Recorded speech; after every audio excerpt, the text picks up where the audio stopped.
Hello and welcome. I'm Dan McDermott. This is Google Plus Week, our unofficial look at the world's coolest social network. And it has not been portrayed as the coolest social network throughout the media for the last couple of weeks. Kind of a lot of criticism.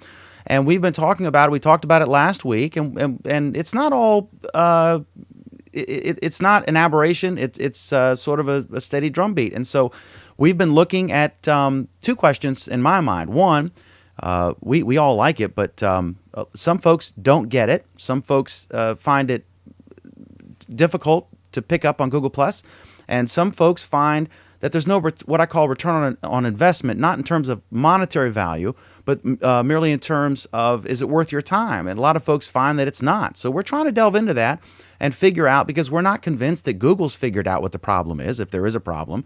There was one article that attracted a lot of attention. There's a couple articles today that we're going to discuss, and we have the authors of those two posts here.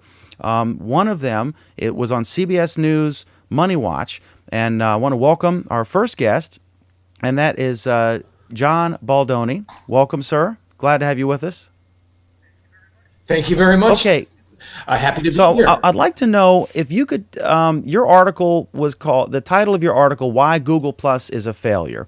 Now my first reaction was, this is, I think, I posted this today on Mike Downs. He posted to your article, and I think I referred to it as, this sounds to me like this title is sort of a trending topic, SEO-driven title like you'd see on Business Insider or something, or Huffington Post. And then I read it, and you have a point. So you have a point you want to make. So give us kind of the rundown on what your general thesis is. Why is Google Plus a failure? Google Plus is not a failure. Google is the failure in its portraying Google Plus to the media. That's I think most of the people who responded to my post did not read beyond the headline. I'm simply quoting the media firestorm about an article that in the Wall Street Journal 10 days ago about the inflated numbers of users. And then one of the executives at Google fired back in the New York Times and said it's the fastest growing enterprise. And to me, that sounded like a lot of hubris. And that's why I picked up on that point. First of all, I'm a Google fan. I even use AdWords. I want nothing but success for Google and Google Plus. If people get value out of Google Plus, bless them. It's not my media, but it is not my criticism is not about Google Plus. It's about Google's spin machine trying to make something that isn't is. And what I mean by that is Google's a highly successful organization, one of the most successful startups in American history, if not the most successful. And Google Plus is a new venture, but it seems not to match the way it's being portrayed by the folks in Mountain View. That's my point. I'm a leadership guy. I'm not a social media expert. And the facts and figures I quoted were simply from sources that are reputable. So, you can critique me all you want, but my comment is on Google management, not the Google service. Okay, in your defense, they really aren't providing a lot of metrics. They're disputing the 3-minute a month figure that famously was put out by ComScore, saying that on average people use Google Plus for 3 minutes and use Facebook for 7 hours a month. And then there's all sorts of criticisms of that number, saying the most notable criticism in my mind, and I'm getting ready to throw it to Alan, so get ready. The most notable criticism in my mind would be that it doesn't register mobile, but they're basically they're using the same criteria, whatever their measurement is. They're using the same criteria for all the services. And one big difference is people tend to join Facebook. They don't accidentally join Facebook, but they could buy an Android phone and they could set up their account, and then all of a sudden they're on Google Plus and they don't really use the service, but they're still in that average, and that dumbs down your average. Clearly, Google Plus does not have the same number of users as Facebook or anything close to it. The folks who use it a lot. Everyone in this room is obviously a fan, and I appreciate you coming into the Lion's Den tonight, as it were. But there is a difference. But those of us who I'm trying to figure out, you use the service. You don't engage a lot. You don't have a lot of folks you've circled or who've circled you. You kind of, you've played with it a little bit. Like my sister, who's a social media expert, right? And you're admittedly, you're not a computer scientist, right? You're not a tech geek. You're just a average guy, and that's what Google's going for. You're a leadership expert. So what do you find? I don't see a horrendous amount of engagement on your. Did you just not see that it was worth your time, or you didn't find it enjoyable? Yeah, Or what? I mean, Go into why you're not really an active user now. The reason the social media that I use is chiefly Twitter. Why? Because it's easy. I send out a click. I'm not your typical social media user. First of all, I'm north of 50, so well north of 50. So a lot of people my age, it's not in for them. But it doesn't matter who uses it. Just get value for it. If people get value for it, who am I to comment on it? My comment was about the spin coming from Google management, which frankly I think does a disservice to its product like Google Plus. And I've seen this 1,000 times in business management. When you instead of confronting the truth, the executive at Google should have said, look, it's not quite meeting our expectations, but we're bullish on it. Had he said that, I wouldn't have written the piece. Well, okay, but I mean, you can't blame corporate guys for talking up their products. I mean, come on. Oh, yes, I can. That's my charter. Yes, I can. That's my charter. All right, you're an honest man and a stand-up guy, and I appreciate it. Okay, let's get Alan in here. Alan, what are your thoughts on this? Well, it's funny. I read his article, and my first reaction is, yes, here's somebody who's finally not saying, Google is a ghost town. He's not saying that. He's not saying Google's right. He's not really taking a stand on that position. He's making an interesting comparison, and he came out and said, and I apologize if I mischaracterize it a little bit, but he basically said, look, Google has a problem. Whether they admit it to themselves, whether they admit it to us or not, they have a problem. And if they don't address it, they're going to blow the whole thing. And the comparison he makes is to the auto industry 10, 20 years ago, who were in complete denial that they were about to be steamrolled over. And they were quoting numbers saying how great they were doing. They were quoting numbers saying how in wonderful shape their industry was, until it wasn't. At which point, the rug was pulled out from under them. And I think that's kind of the lesson that I think all of us want to, grab Vic and shake him and say, look, if you're saying your numbers are fine, great, maybe they're fine, but you need to prove that somehow. And quoting numbers that just give your point doesn't necessarily prove it. You can say that your service is different than Facebook, and that's fine. It is different than Facebook, but you now need to give us numbers that make us believe you. The question I have for John is kind of basically how do you see Google Plus? Well, I mean, from a very self-interested standpoint, I was invited to join, so I said, why not? I'm always, as a leadership person, I'm looking for new ways to engage my audience. My traditional ways is through through the traditional media, through my speaking engagements, through my books. I do a lot of video, and a little bit in social media. Why wouldn't I try Google Plus? Okay, so basically, and I'm just, I put my toe in the water. If it catches volume, I'll embrace it. But my comment is, again, and you captured my point exactly, it's not about Google Plus. It's got a lot of bells and whistles on it.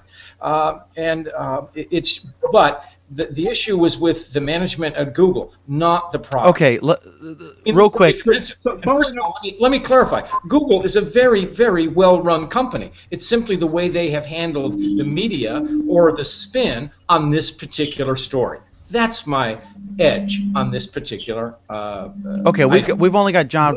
Go ahead, Alan, real quick, because we got about 5 more minutes with John. I can hang on a little longer if you want me. All right, Alan, go ahead. With us, John, that a message few more minutes could be a dangerous commitment with Google Plus Week. But go ahead. I'm just kidding. Go ahead, Alan. What is the message that you, as a person in the media, as a person somewhat outside Google Plus, is getting from Google management about how they're portraying this product, their product as a whole? And a great question coming in from our chat: what do you think they should be doing about it? It's basically I see a discrepancy between published numbers and their reaction to it. What I would like them to say, what companies who have faced similar issues like every day do is say, hey, it hasn't met our expectations, but you know what? We're working on it. Every day we're out there. And I'd be engaging in social media. I'd have my Google Plus advocates out there talking about its advantages. And I think the fact that the enthusiasm shown by you, that's a credible thing. They should be promoting this kind of thing. My only pushback, and it's not simply Google, it's just I haven't seen Google disown a message like I have seen in the company. You cited it was General Motors, of course. That was their habitual situation where they denied reality until it was too late. And then, I mean, the American history of business is riddled with examples like that. It simply confront the truth and like it. Google Plus is an underdog. Why not embrace the underdog status? I mean, you already dominate search, but why not have an underdog project? That's cool. You gain a lot of advocacy for that. Americans love an underdog. Okay, Jeff, you had some thoughts? Yeah, I do. And I'm not here to be devil's advocate, and I hear what you're saying, but I do believe that since Google Plus Hangouts and all that is relatively new in terms of social media, right? And numbers themselves don't seem to be a good representation of the quality of the work out there that they're doing. I tend to give them a little slack. Of course, they're going to be sensitive about a product that they're just trying to get traction on. So I'm thinking that if I'm a Google employee and part of my metrics are to have a successful product in Google Plus, I'm going to be sensitive about that and probably portray and fight for it, which I like as a company. I want a company fighting for my product because I'm embracing Google Plus. So I can see why they'd want to do it. I mean, that's my point. Okay, let's go to Peter McDermott. You had something? And I'm going to throw it to Mohammed and Oleg and the rest of the gang real quick. Yeah, absolutely. John, a quick question for you. In the last paragraph of the article, you talk about Google being run well and making search popular and pay-per-click very viable. Well, search is changing. The model that existed before, it's changing a little bit because people are starting to rely on influence from social networks more so than they were from just organic search. So for Google to fit into the way that search is starting to evolve, wouldn't it be ignorant of them not to try a social network and not to push it and not to tout it to help grow their business? Oh, absolutely. They're smart doing what they're doing. And I mean, there's room in the social media sphere for something other than Facebook. I mean, why not? But my issue is not with the strategy. My issue is with the message. And tell the truth. That's all I'm saying. Because if you don't tell the truth, it's going to catch up to you sooner than later anyway. So when you're talking about the truth, though, are we talking about the ComScore statistics? They're stonewalling behind metrics that they won't back up their story. If it's the fastest growing thing they've ever seen, show us the numbers. That is one I got to give him props on that. I mean, that's one thing that he said, oh, these numbers are wildly inaccurate, but then he didn't offer any other numbers. Mohammed, let's get you in here. What were your thoughts? I mean, did you get a chance to read the article? What are your thoughts, Mohammed? You're a very honest arbiter. You love Google. You love Google Plus. You write Chrome extensions. You do it for free. You write sometimes to the consternation of Google, which is another topic we're going to hit tonight. But what were your thoughts on this article that you read? I believe they're just slamming. I think both of them are doing it just to gain audience, in my opinion. Like, Google's just saying that we have a lot of users and the stats are really fine. They do have a lot of users, don't get me wrong, but maybe they just want to market it more. That's one way to market, saying we have a lot of users. And the other people, they just want to have a story out, maybe, and say Google Plus is not popular and blah, blah, and they want... this is what I believe, personally. Like, I know Google Plus is popular because all the smart people are here, and they're communicating and collaborating and having a fun time, even if Google's not listening to us, but we're a big community. Like, I met all of you guys here. And but is it like PBS? It's great and it's smart, but not everyone likes it, and they never will. It's not for everyone. That's the thing. That's what I In was my saying opinion. before. I used the first term I was trying to come up with a word for this. I said, is Google Plus the Mensa of social networks? Because basically everyone on here is pretty smart, like John is, and he has a legitimate point, and he's a very articulate guy. I certainly disagree with his headline and the premise of it, but the once you get down to the meat, he's got some serious argument here. He's got some game there. So I'm wondering if is it always going to be that way, or do you think? I mean, had they gone down a road where they're PBS and they can have different programming, but it's still PBS, and not everyone's going to like PBS, or is it time to what's If you the deal? notice, What do they if do? you notice what they did if you notice what they did today, they hired Kevin Rose, right? And Kevin Rose is a very outspoken person. He's always outgoing, and he makes a lot of podcasts, and he's one of the people who pioneered streaming, right? On like a feed with Dig and stuff like that. And they hired him. It proves to me that they're trying to find different types of people, not only engineers. They're going after people who are thinkers. So I think they're trying to pop from their engineering bubble and trying to get talent from elsewhere. Because this is what I felt about the acquisition today. Like they didn't acquire Oink, they acquired the people inside Oink. Yeah, I was shocked. We were gossiping about that, for lack of a better term, before we started the broadcast. But we'll get to Oink we'll get to it. Oink But yeah, I guess that's the thing, that they need to innovate, Like, and they need to I adapt tested- and be able to modify. And they're engineers by culture, right? And that's one thing that Kevin is he's an innovator, but then he's not afraid to dump something or come up with something new if he sees a new trend. So he's not afraid of taking risks. That's one thing. And I tried bringing my family into Google Plus. Then they're here. Some of them are here, right? But I pushed them, right? I pushed them into let's use Hangouts. I pushed them maybe a good month or 2 months or 3 months. They came on. they 2 probably months pushed ago. you to get into And Facebook. No, I pushed them to come to Facebook, but they like Facebook because it's all private, and they know that no one can communicate from outside of their friends' graph. But when I begged them to come in Google Plus to check out Hangouts in particular, right? Because you have family all over the place, they love that feature, but it's still not easy to use. They need somebody next to them to come and teach them how to use it. Yeah, my mom is 74, and Because she asked me that question at Christmas time. She said, "Can you explain Google Plus to me? When you come for Christmas, I want you to sit me down." And I set up an account for her, and she did whatever she did next to me, and never touched it again. Like, how do you And think what's gonna this goes happen? to something. This Tell goes you to what's gonna something that happen. John said when he talked about the fact that he uses Twitter primarily because it's easy. You type, you click, that's it. And Yeah, so but Alan, there's no way you can put features in play in software if you're going to make it that simple. There's no way you can have anything. Twitter doesn't do anything.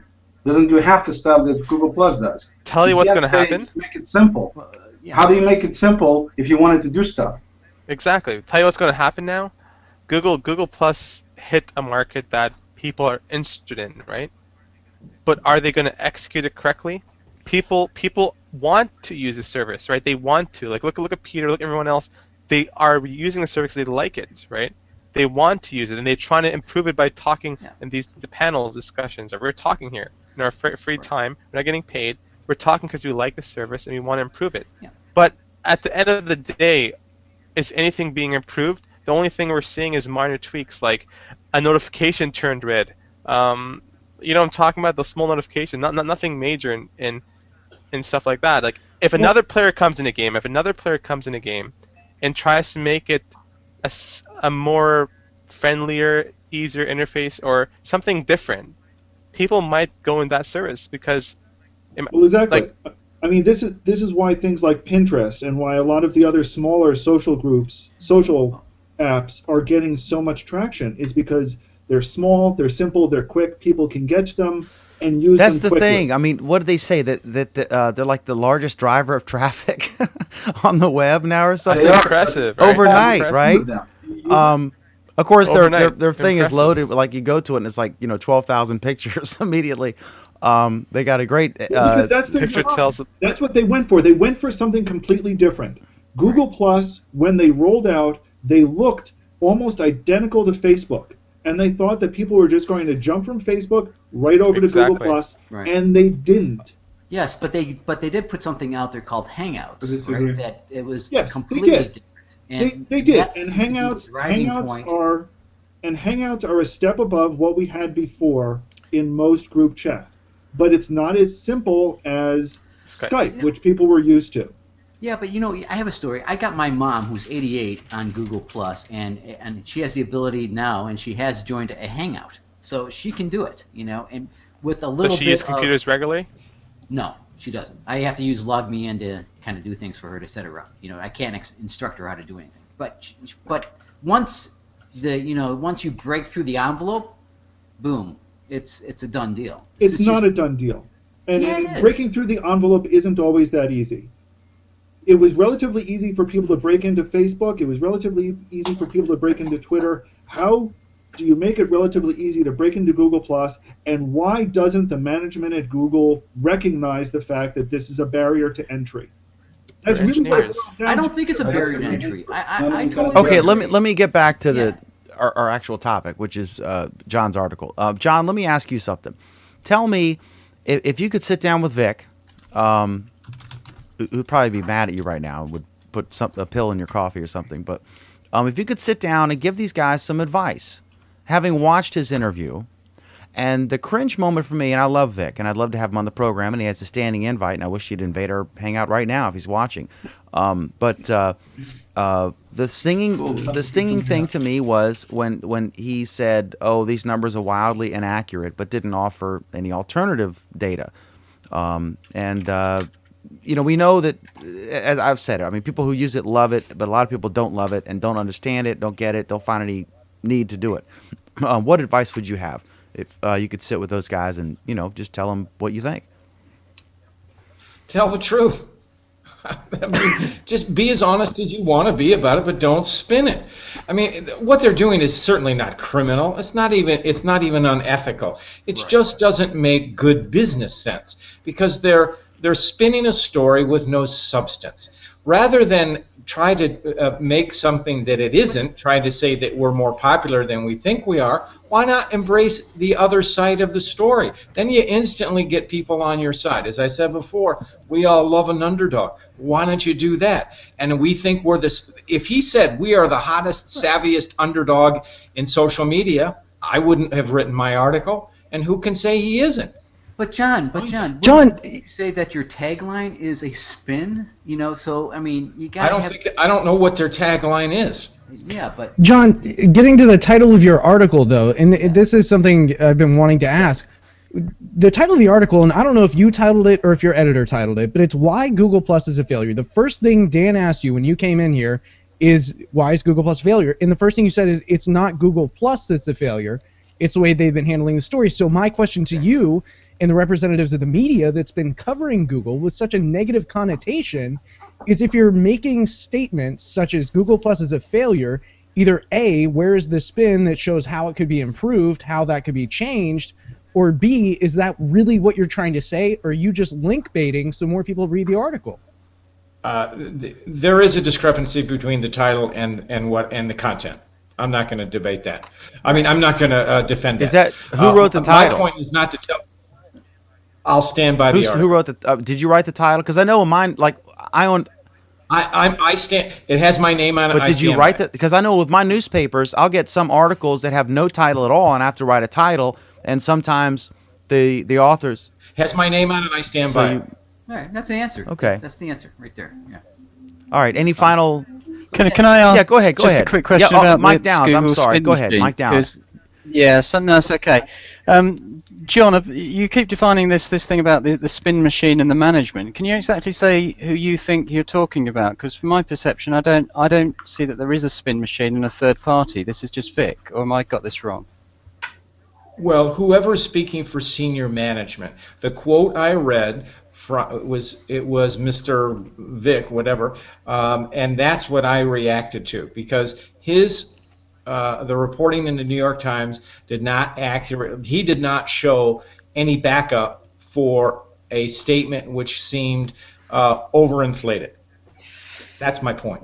But maybe he doesn't want to make the point. Maybe That's- it's not time for him to make Then the point. don't go public with it, because if you do, you open yourself up to criticism. That's my point. Well, he went public because he doesn't want this notion. He made a bad situation worse by his comment.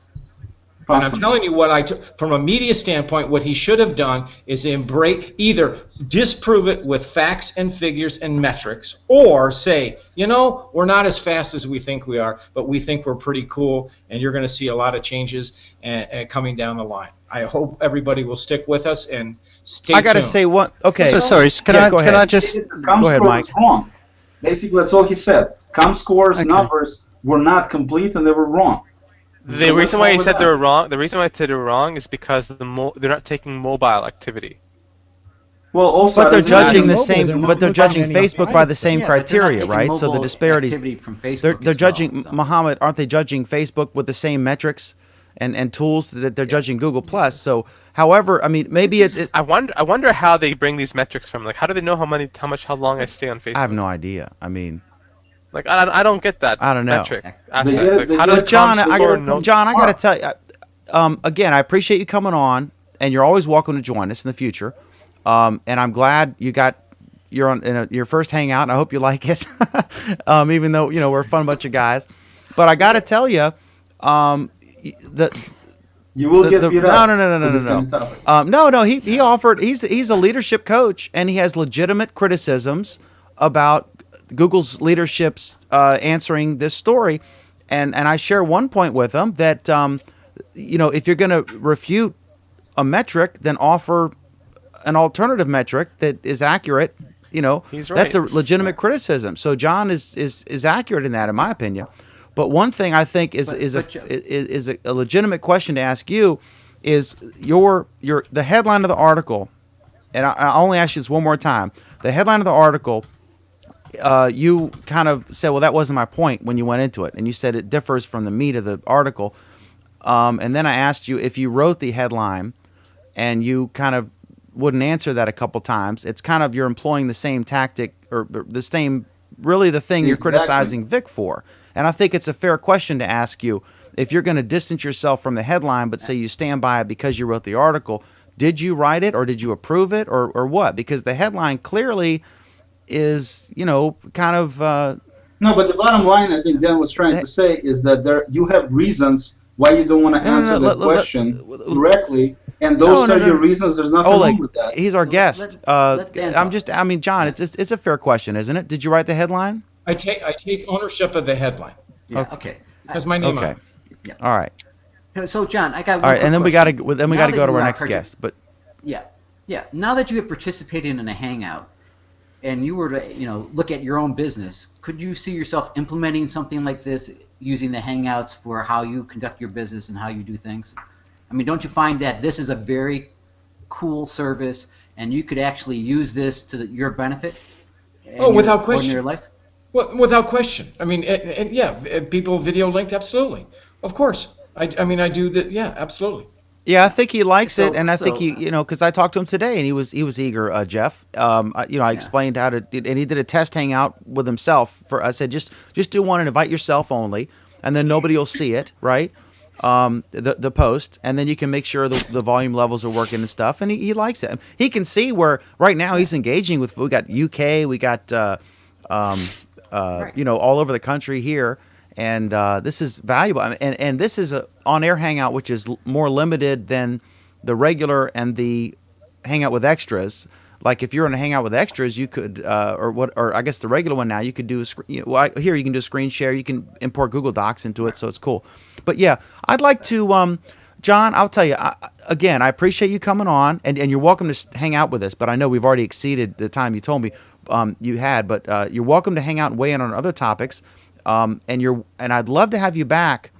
Now that I'm guessing you're going to spend a little more time on Google Plus because of the attention you've gotten from this article on CBS News Money Watch.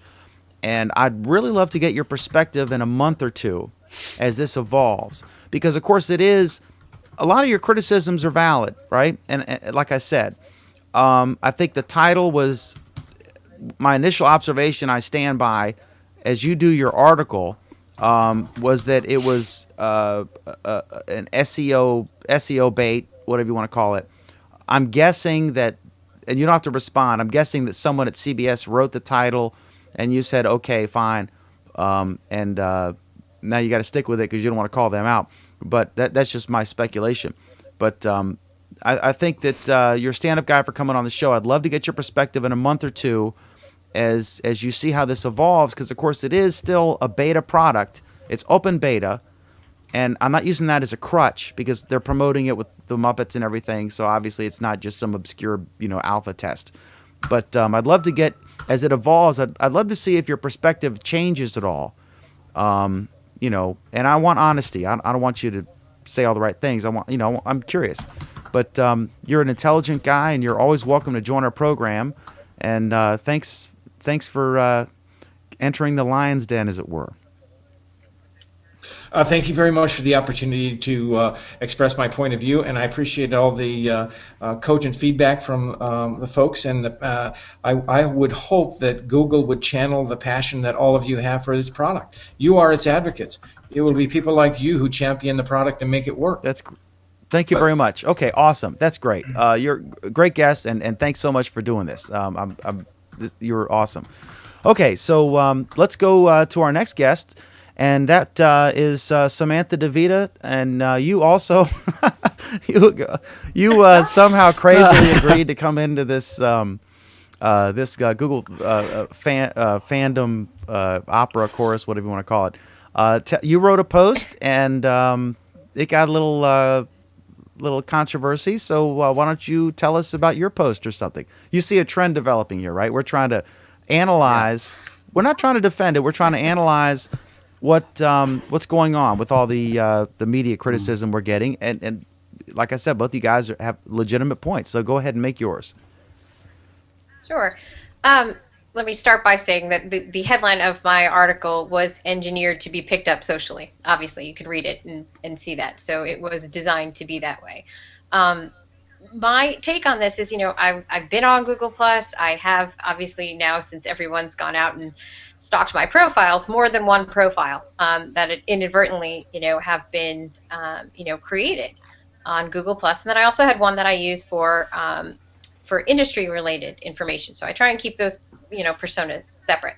My problem with this was that I look at social as a behavior and not a channel. And when I'm out talking with people and I'm looking at my trusted network of people that I consider to be those communities of interest where I would go get information, where I would go tap into my social network, my network is not there. And then I'm also hearing and talking to people saying that, it's difficult to understand. So when I hear that, okay, maybe you don't use it properly, you have to learn how to use it. That to me was something that really stuck out, because I'm saying I shouldn't have to learn to use it, or someone shouldn't have to learn to use it. It should be ingrained. It should be easy. Twitter, very simple. Pinterest, very simple. You start to see these other things and they pick up speed for that very reason. And for me, I've been on there since July. I've been using it. I find the validity of the circle sometimes, not all that great, to be completely honest. In the last week and a half since that article's been out, I've had people putting me in circles, asking me what circle to be in, and I'm like, you can't possibly agree with and or care about anything I'm writing about, so why are you putting me in these circles? To me it was, it's been an interesting case study in engagement and brand loyalty, really, when I look at it. My take on this is that, from a behavioral standpoint, to me, it is another avenue of time that I would just have to spend on another social platform that's not ingrained in my day-to-day activity. Facebook, Twitter, LinkedIn, they're all kind of globally authenticated, and you're going back and forth, even with Pinterest. This is another separate platform I have to spend my time on, where my trusted community is not living at the moment. Did I say I'm never going to use it? No, clearly I'm here, right? You got me in the Hangout. Do I not post on them? Yeah, I have been posting on it. Do I make everything public? Absolutely not, because that's my choice. And that was something that annoyed me a little bit, to tell you the truth. Everybody was taking screenshots and attacking my profiles. I'm like, there's a reason that's private. So you can't take away the validity of my feelings and my opinion on the product itself that I don't think from a social behavioral standpoint meets my litmus test, and that's my opinion. I'm entitled to it. And I applaud you guys. I've said this many times in the posts that I've put out. I think the brand loyalty and the passion that you guys have is awesome. I'm not there yet. Okay. All right. Let me ask quick. Let me follow up on that. What would it take for you to get there? You say you're not there yet. What would it take? It would take my community to be there. More of my community, more of the people that I am engaged with. I was reading through and listening to other posts, and I happen to agree that, I think suggested lists of content and that would help me get there, because I'm going to find a community that I'm interested in. I'm not going to have random people putting me in circles and okay, so I'll circle you back. All right, let me see what you've got to offer. And then now I'm spending time trying to vet out the people that I'm following in these circles or talking to see if it's content I really care That's to see. a good point, though. Sam and Alan, real quick, that's a good point. Facebook is a true social network. It's where you talk to your immediate family, your friends, your real life friends that are local, and your classmates. Your physical friends as opposed to your virtual friends, like all of us are virtual friends. I don't think any of us have ever met any of the other people, but we're all friends. All right, it's a different thing from your Facebook friends, most of whom you've actually physically met. Right, that's a difference. And so she is viewing it in the context of the term that Google used to describe it initially, a social network, or social aspects to it, where most people define social as a physical interaction. Right, you physically seeing somebody. Really, Google Plus's strength is in discovery of new people. All of us discovered each other.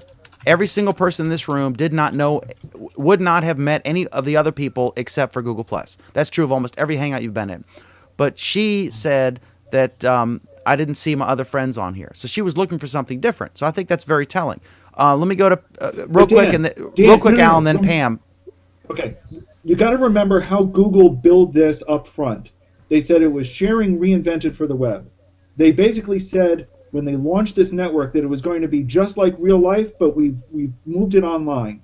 And they've changed that a lot since then, and now they're saying, it's not really like But they real also life. push It's, circles, different. and they said, like, you have several circles. You have your intermediate family circle. You have your colleagues at work circle. You have the people you know at the coffee shop or the bar, and then you have the people you randomly meet on the street. They build it as a social network. I mean, come on.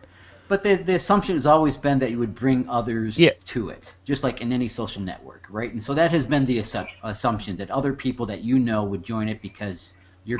But the problem has been, which Samantha's highlighting, is that she already has that network in Facebook. Why does she? Okay, Pam. Let Pam in. Let Pam in. Oleg, 10 seconds, then Pam. When did you start using Facebook? And how many years did it take you to get your network in place? Now, see, what's interesting about Facebook is, so I was on MySpace first, right? And I was very much ingrained in that, like that, that aspect of it. Facebook came along right off the bat, not a big fan of it because, again, at that time, my network wasn't on there. Slowly but surely, it changed. The difference between that and Google right now for me and Google Plus right now for me is that my trusted network was on Facebook because I knew those people. So it took a little bit of time for the adoption rate to pick up and for me to say, oh, okay, let me jump over to Facebook and spend a little time and figure it out and, and have it become an ingrained part of my, day-to-day social. Did you knock Facebook at the time because of that? I'm sorry? Did you knock Facebook at the time because of that? I had an account. I didn't really use it. I didn't knock it because I saw the potential in it from a social aspect. Okay, so if you look at that experience with Facebook, not having your network, and then as people migrated or started it, then it became more of a place where you wanted to be. How is it different than Google Plus? I mean, why is there expectation that everybody will be on Google Plus from day one? I see, and just this, this is, again, my opinion. This is, to me, a content curation machine of people I don't know. It is an untrusted network of people I don't know. I don't know any of you. We're now talking from all over the world, right? And I don't have a problem with that, but it's a group of people that I don't know. And what I see when I come in here, I see pictures, I see content, I see articles that I'm already getting in my other social networks, but from trusted people. So I'm not again, going back, putting you back in the beginning of Facebook when you didn't have this network of trusted people. Didn't have it at the time, right? Because it was too new. So if that's acceptable with Facebook, why is it not acceptable with Google Plus? And that's why not Google Plus now when it's only 6 months old, is my question. We didn't have the experience with social networking in the beginning of Facebook. We have 600 million people later. We know how social networking has been. In the beginning of Facebook, we were just happy that we got into a place that was only available to college kids. Right. Yeah, and it was new to everybody. Real quick, Pam, I deleted Facebook like 10 times. I'm gonna email Pam a picture of a baseball bat. And she's gonna hold it up and just you're gonna have to. I don't want to put you like Ellen on the McLaughlin group. Just trying to like let me speak. Go ahead, Pam. Pam, you had some observations you wanted to make. Go ahead, Pam. Yeah, actually, Samantha makes the same points that my first newbie adoptee made yesterday, and that's that. You know, I got a bunch of weirdo people I don't even know following me. It speaks like a stalker network. You know what I mean? Yes. I think that people who are uncomfortable being open and honest with people they don't trust, that is Google Plus's problem. Is that part of it? With people like Samantha, because she, like she said, she doesn't feel comfortable. Who is, you know, why are these people putting me in these circles, and what do they want from me, you know, and that kind of thing. It just speaks of a kind of a creepy type of thing. I've heard that more than once. This is interesting. What's the problem? I've got a follow-up question to what Pam said. Yeah. Wait, no. This is directed towards Samantha. Yeah. You can't possibly ignore this, and that's the larger issue here. And Is it a woman's viewpoint versus a man's viewpoint? No, because I didn't. No, Jeff, because I'm a woman, and I didn't feel that way when I came on here. I love talking to all you people. I love posting and having the weirdos come in and say, "Hey, baby, you wanna," you know. I like all that. I think it's funny. I don't take it seriously. It's not like the parked out in front of my house. You brought up a good point about these weirdos following you, and that's what Samantha had mentioned before. And Samantha, you said that was one of the things you hesitated, is you're seeing all these weird people, and you have this obligation to go and look at them and see if they're worth following or not. But my question is, do you do that every time somebody follows you on Twitter? And to follow up with that, if you write a newspaper, every time somebody reads your article, are you expected to drive to their house and read their diary? No, but I think the expectation's a little bit different when you classify this as a social network. Right? Because what you're used to in a social network is not this. And I can tell you, you know, I wrote a follow-up piece to it, and I was I was surprised because here I am, I write this piece, it's, you know, just my opinion. And within 24 hours, I had people on 2 different platforms following me. People were taking screenshots of my profile and putting it out on Google Plus saying, her information's not public. And they were finding me on Facebook, they were finding me on Twitter, they were finding me on LinkedIn. That to me was invasive. And my second follow-up piece was really, you know, I'm like, you did the exact opposite of what you were trying to do. And what the last line of the first post that I wrote was that, you know, we will, you know, politely be bullied around the playground until we all hop on the seesaw. And that is exactly what happened. You bullied me around, you pushed me around, and you said, you don't have your profile information. Everything's not public. You need to do this. And all of a sudden people are commenting, and I'm in a hangout right now. Okay, but in the defense of those people, I mean, you are a marketing director, so you know how the game is played. And you did write a post about a trending topic. The demise of Google and the Muppets haven't saved us and blah, blah, blah. Yeah. So you knew, I mean, you can't say it's invasive if they start looking you up once you put something out there and it gets picked up. Right. And you put it out there to trend, right? You admittedly wrote an SEO driven headline. So good for you. I mean, it worked, but you can't sit there and bitch about it. You know, if it's well, no, I'm not bitching about the fact that they came and found me. I'm not bitching about it. I'm saying, did it creep me out a little? Absolutely. Okay. Because there were, and the thing that was so funny. Do you have your personal information available on LinkedIn and on Facebook and profiles? Some of it. Well, because it's my trusted network. I will let my trusted network know what they want to know in Facebook. So- I control that because I know those people. I don't know you. I'm not going to put out exactly where I live and, that I went to Starbucks today. No. Nobody's talking about that. I'm just saying, you said people found some of your information on other networks and posted it on Google Plus. So my natural logical question is, if you're posting some information on other networks that anybody can easily find, why do you feel that somehow you're not putting on Google Plus is somehow a No, way Oleg, to Oleg, keep the private? point is that even if she posts the exact same information on Google Plus, on It doesn't Facebook, go and out. LinkedIn, even if she only limits the information that everyone can see publicly, the fact that somebody said, oh, look, here's a person on Facebook and she's not posting all this information, let me go track her down. Yes. That's There is the a issue. difference between Right. the definition of social is interesting because, like with Twitter, you can follow anybody. It's all public, and with Facebook, it's kind of locked down.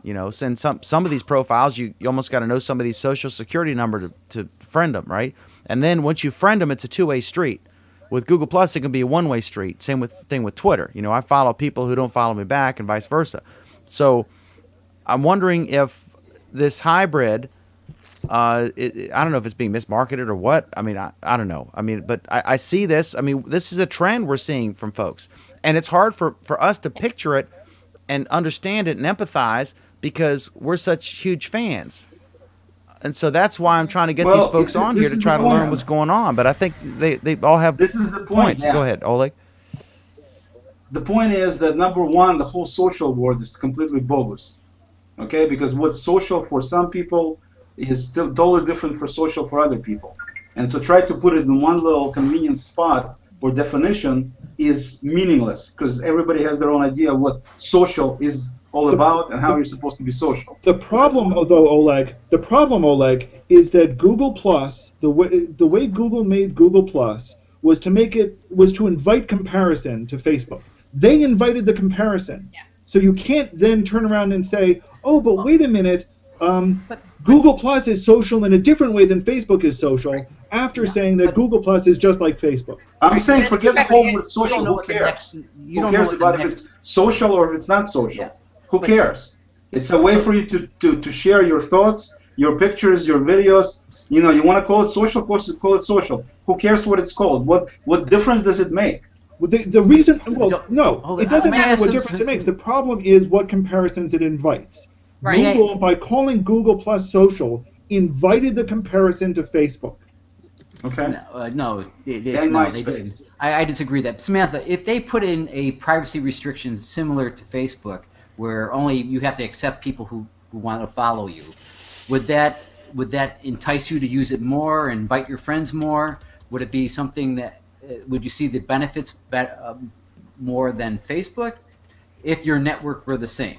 If the quantity of people on it was the same? Yeah, Would you- here's my thing. I am quality over quantity, right? That's first of all. Second of all, the information that, just to back up here, because I couldn't get in edgewise here, the information like that was actually screenshotted were my other profiles because I inadvertently signed up for a Google Plus account by accident one day. And so one of them I wasn't even using and it was still private, and one was a more public facing one. Okay. So all of my information that I consider to be personal private information is on Facebook, and that's under lockdown, and certain people can see, certain things. I think the big problem here is that, again, it's the way it's being marketed. We all have a certain expectation when you hear social network. You don't hear Pinterest being marketed as a social network. Not so much. It's an engagement. It is a discovery. It's let me come and discover other people that like my interests. This is the big problem for me, is that it's being marketed as a social network, but really, who are you talking to that you know? That's, yes, okay, you have an element of social, but it's not truly a social network in the way that we have grown up knowing it.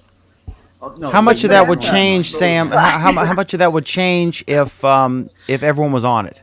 Is that the problem, that not everyone's on it, or?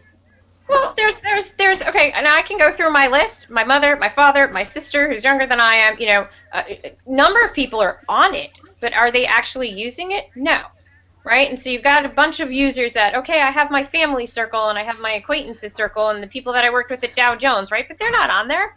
So who am I talking to? A bunch of people I don't know. You know, and so should my trusted network then jump over to something else? They're saying no. The reason? It's another tool. It's another area where I have to spend my time, where it's not ingrained in an easy day-to-day manner for them. But who says you have to spend your time? Who says you have to? Who is forcing you to do this? That's what I don't understand. Well, No, Why she's do you saying You're Oleg. not going to get adopted if you're not spending time on it. Yeah. No, but Oleg, you're she's telling me saying- like you have to do this, and you're not really willing or able to spend the time. But you have. Why do you have to? If you're happy on Facebook, you have X amount of time. You're doing it. You got all the people you want. Why are you even using Google Plus? Is my question. Well, I am a social person. I like to go out. I am a marketer. I work in social and digital marketing. So of course I'm going to dabble and stick my foot in the water and get some thoughts on it and get some feedback. Of course I'm going to do that. Do I see value in it from a marketing standpoint? Absolutely. Do I see the value in it from a content curation standpoint? Of course. Do I have to like it? No. And that's the whole point, you know. And no, that was the Samantha, whole you article. have to like it. You have No, to I It's like like don't. driving. You can love I cars don't and love have to like driving, but you have to deal with traffic. I hate this place with a passion, but damn right I'm going to use it. I'm going to use the hell out of Peter, this place. Right. okay, you had the last question that was great. Peter, you said, "What's the solution?" And this is a tough call because I don't Yeah, think. and that's what I'm seeing in the media, Dan. Is I keep seeing all these articles, and that's what I was trying to ask John before. Is okay, the title of all these articles, they're SEO, they're farmed to get more clicks, and they're all very derogatory. But look, about everyone the does that. networking. You do that, right? I do So that let's too, not be right, critical but about so- that. We're just but saying that that's, nobody's suggesting a solution. Okay, well, wait, I just have to jump in here. So my article and the headline of my article was not to get more clicks. It was to get attention to, and I've said this in the post, it was to get attention to bring up the conversation, which is what we're doing now. That is what I wanted, and we're doing it. So I got what I wanted, right? Because I'm a marketer, and I have an opinion on this, and this is what my community is talking about. So I want to jump in the conversation, and I wanted to get a pulse from my community on what was going on.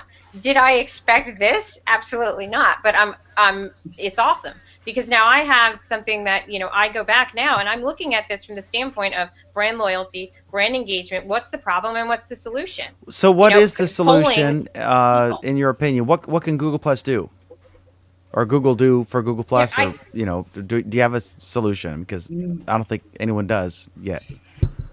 But it's still in beta. I think it's going to have to take some time. And that's what I said. It's going to need time. It's still in its infancy. I think the marketing of this I think the way it was marketed in terms of the behavior of people, of how they use social, was done poorly. To be honest, if you are expecting a service to, and I don't, and this is like a slippery slope because everyone keeps doing this. I don't but Google Plus and Facebook up together in terms of my expectations and comparing them to each other. You can't. They're not the same product. They're not the same behavior. Correct. Okay? So, and that's the problem, is that people are doing that. So Google has to come out with some better marketing and say, listen, guys, you know, this is what this is evolving to. This is what it's evolved at because of our community. Take that spin, go that route, and man up to it. Okay. Samantha, wouldn't you say that these Hangouts are the differentiator between the two? I mean, besides having the trusted network that you keep on referring to, but I mean, isn't this feature that we're in right now just a killer feature of Google Plus? Sure. Yeah, I mean, I guess it's great that I would be able to get my 70-something-year-old grandmother, you know, and see her, but I could also FaceTime her. So explain to me the difference. Well, we're having a group discussion. You know, if I had a Or you know, Skype, company, exactly. right? But it wouldn't. But you cannot do it with 10 people and have it, you know, streamed. Why you want 10 people with your grandma? Trust me, I do not want 10 members of my family in one environment. All right. That's No, one of wait, those Samantha. solutions- Yeah, Let me go talk ahead, to go ahead. Samantha. My mom is here. Her sister is in overseas, and her daughter is in California. So they use Skype at the beginning, but Skype is not enough. They want to talk together. Daughter, mother, sisters. They all do recipes and cooking together in the kitchen. So what they do, they open Hangouts and they talk together and teach each other how to do recipes every day, 6 hours a day for like 2 months so far, every single day, because that's what they do. I had 6 hours a day to Yeah, but hang out with Join my- that Hangout. yeah, but they're house moms, right? They come, they take care of the children, and they stay there talking to their family. And you can't do that with Skype. You can't do that with anything else. Yeah, I'm not taking away. Look, guys, I'm not taking away from the value of it. And again, I applaud the passion that I applaud the passion that the community has. Some in the community. Since my network isn't here, yeah, my sister just got engaged yesterday. Would it have been awesome for all of us to have been in a hangout and look at the ring and do the whole you're getting married thing? Of course. And we didn't have that. But they're not here. And that was the fundamental issue for me. My people aren't here because guess what? She posted it on Facebook, and I got the text message, and I got a picture, and then she called me, and we FaceTimed each other. Okay, let me just say that I think, and we got to go on to the next topic, and Samantha's going to hopefully stick around with us and weigh in on any of these other topics, and there's a boatload of them. And let me say that we've got 1 million comments on all different posts everywhere, and I'm trying to monitor them without spending so much time that I can't concentrate on the discussion and do follow-ups and maintain what's going on. So, but I will say that there's a question of whether Google is on a trajectory of being unable to. It's like I don't know. It's like a design thing to me. It's a design thing, and I wonder if they've suffered the same thing that like Jeff and I have been in and out with Telestream that produces Wirecast, which is what I use to broadcast this show on Justin and record it. And there's something I've been moaning and groaning about a lack of a QC department.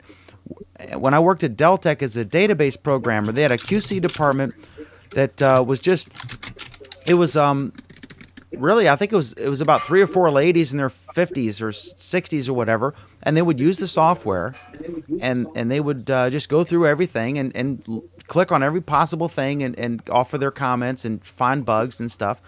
And I think Google, which is such a smart engineering company, I'm wondering if they're skipping that step with this. I'm wondering if they're back to my Mensa argument. You're wondering wrong, Dan. Tell me why I'm wrong, Oleg.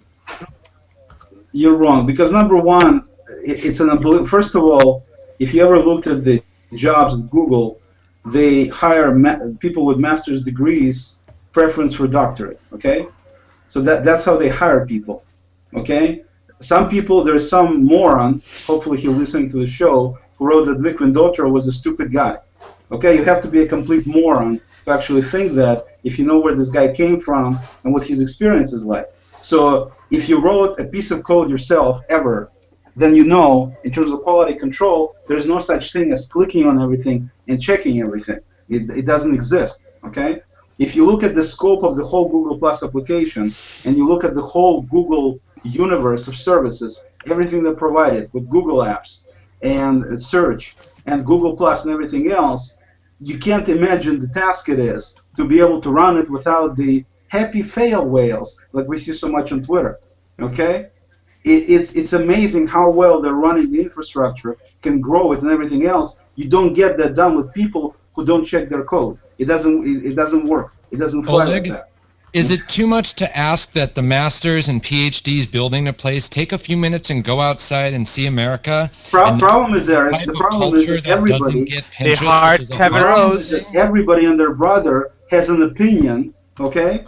Has an opinion, an assumption of what Google should and shouldn't do without having any clue what's actually going on at Google. And that's part of the problem. You got all these experts here, some of which don't have profiles, some of which don't post, some of which have never been in Hangout, but they're experts putting out information that gets all kinds of, things around it. And everybody's an expert on this. With that, I think we need to get Oleg's opinion on the new +1 Hang on, button. let's move to that. But the bottom line of what I'm trying to say, Eric, is that there is a lot. I mean, one of the most stupid in my opinion, was the deal with the antlers. And we talked about it. Alan defended everything else. I've spoken personally with a high-level Google guy, which I'm not going to name any names, but he's a high-level guy. And he told me, Oleg, give me a month, and you'll see why this makes sense. I don't call it stupid anymore. I do trust these guys that they know what they're doing. Okay, there are some smart folks here. I mean, some people here made a comment today that Google Plus is only for quote-unquote smart people. Dan wants to call it Mensa of social networks. No. After he already made several times made comments like Google is not a social network. No, It's turning out to be that place for a So you got snotty or people saying that more it's only for smart self-important people. class of people. Other people are saying it's dumb people.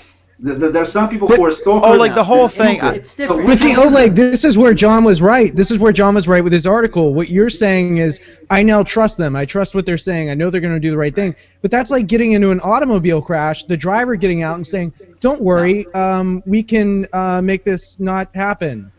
Who, with all due respect, Peter, who the hell is John to tell Vic that he doesn't trust him? What, he's got some credibility or somehow that he doesn't trust Vic, and Vic needs to Oleg, explain himself to him? we're missing the point. The problem is, we're all grasping for straws. We're all trying to find a solution here. The problem is all of us. For all of us, I bet for every single person in this room, including Oleg, I bet the majority of their relatives are on Facebook, and a majority of their relatives are not using Google+. Why is that? With the exception of You'd be wrong in my case. But that's other than I'm that, generally I'm right on the money, right? Something's wrong. So we don't what? know what's What does it wrong. mean? We don't know. Google doesn't know what's wrong, and we're trying to figure it out. And we're hearing all these negative stories Why are crop you up. saying something is wrong? Because Sam, sorry, no offense intended, Sam wrote an article, that's why it's wrong? Because Sam wrote an article? No, it's not wrong. Sam's one of No. 100,000 people who've written stuff like this. Right. I mean, I can't get my.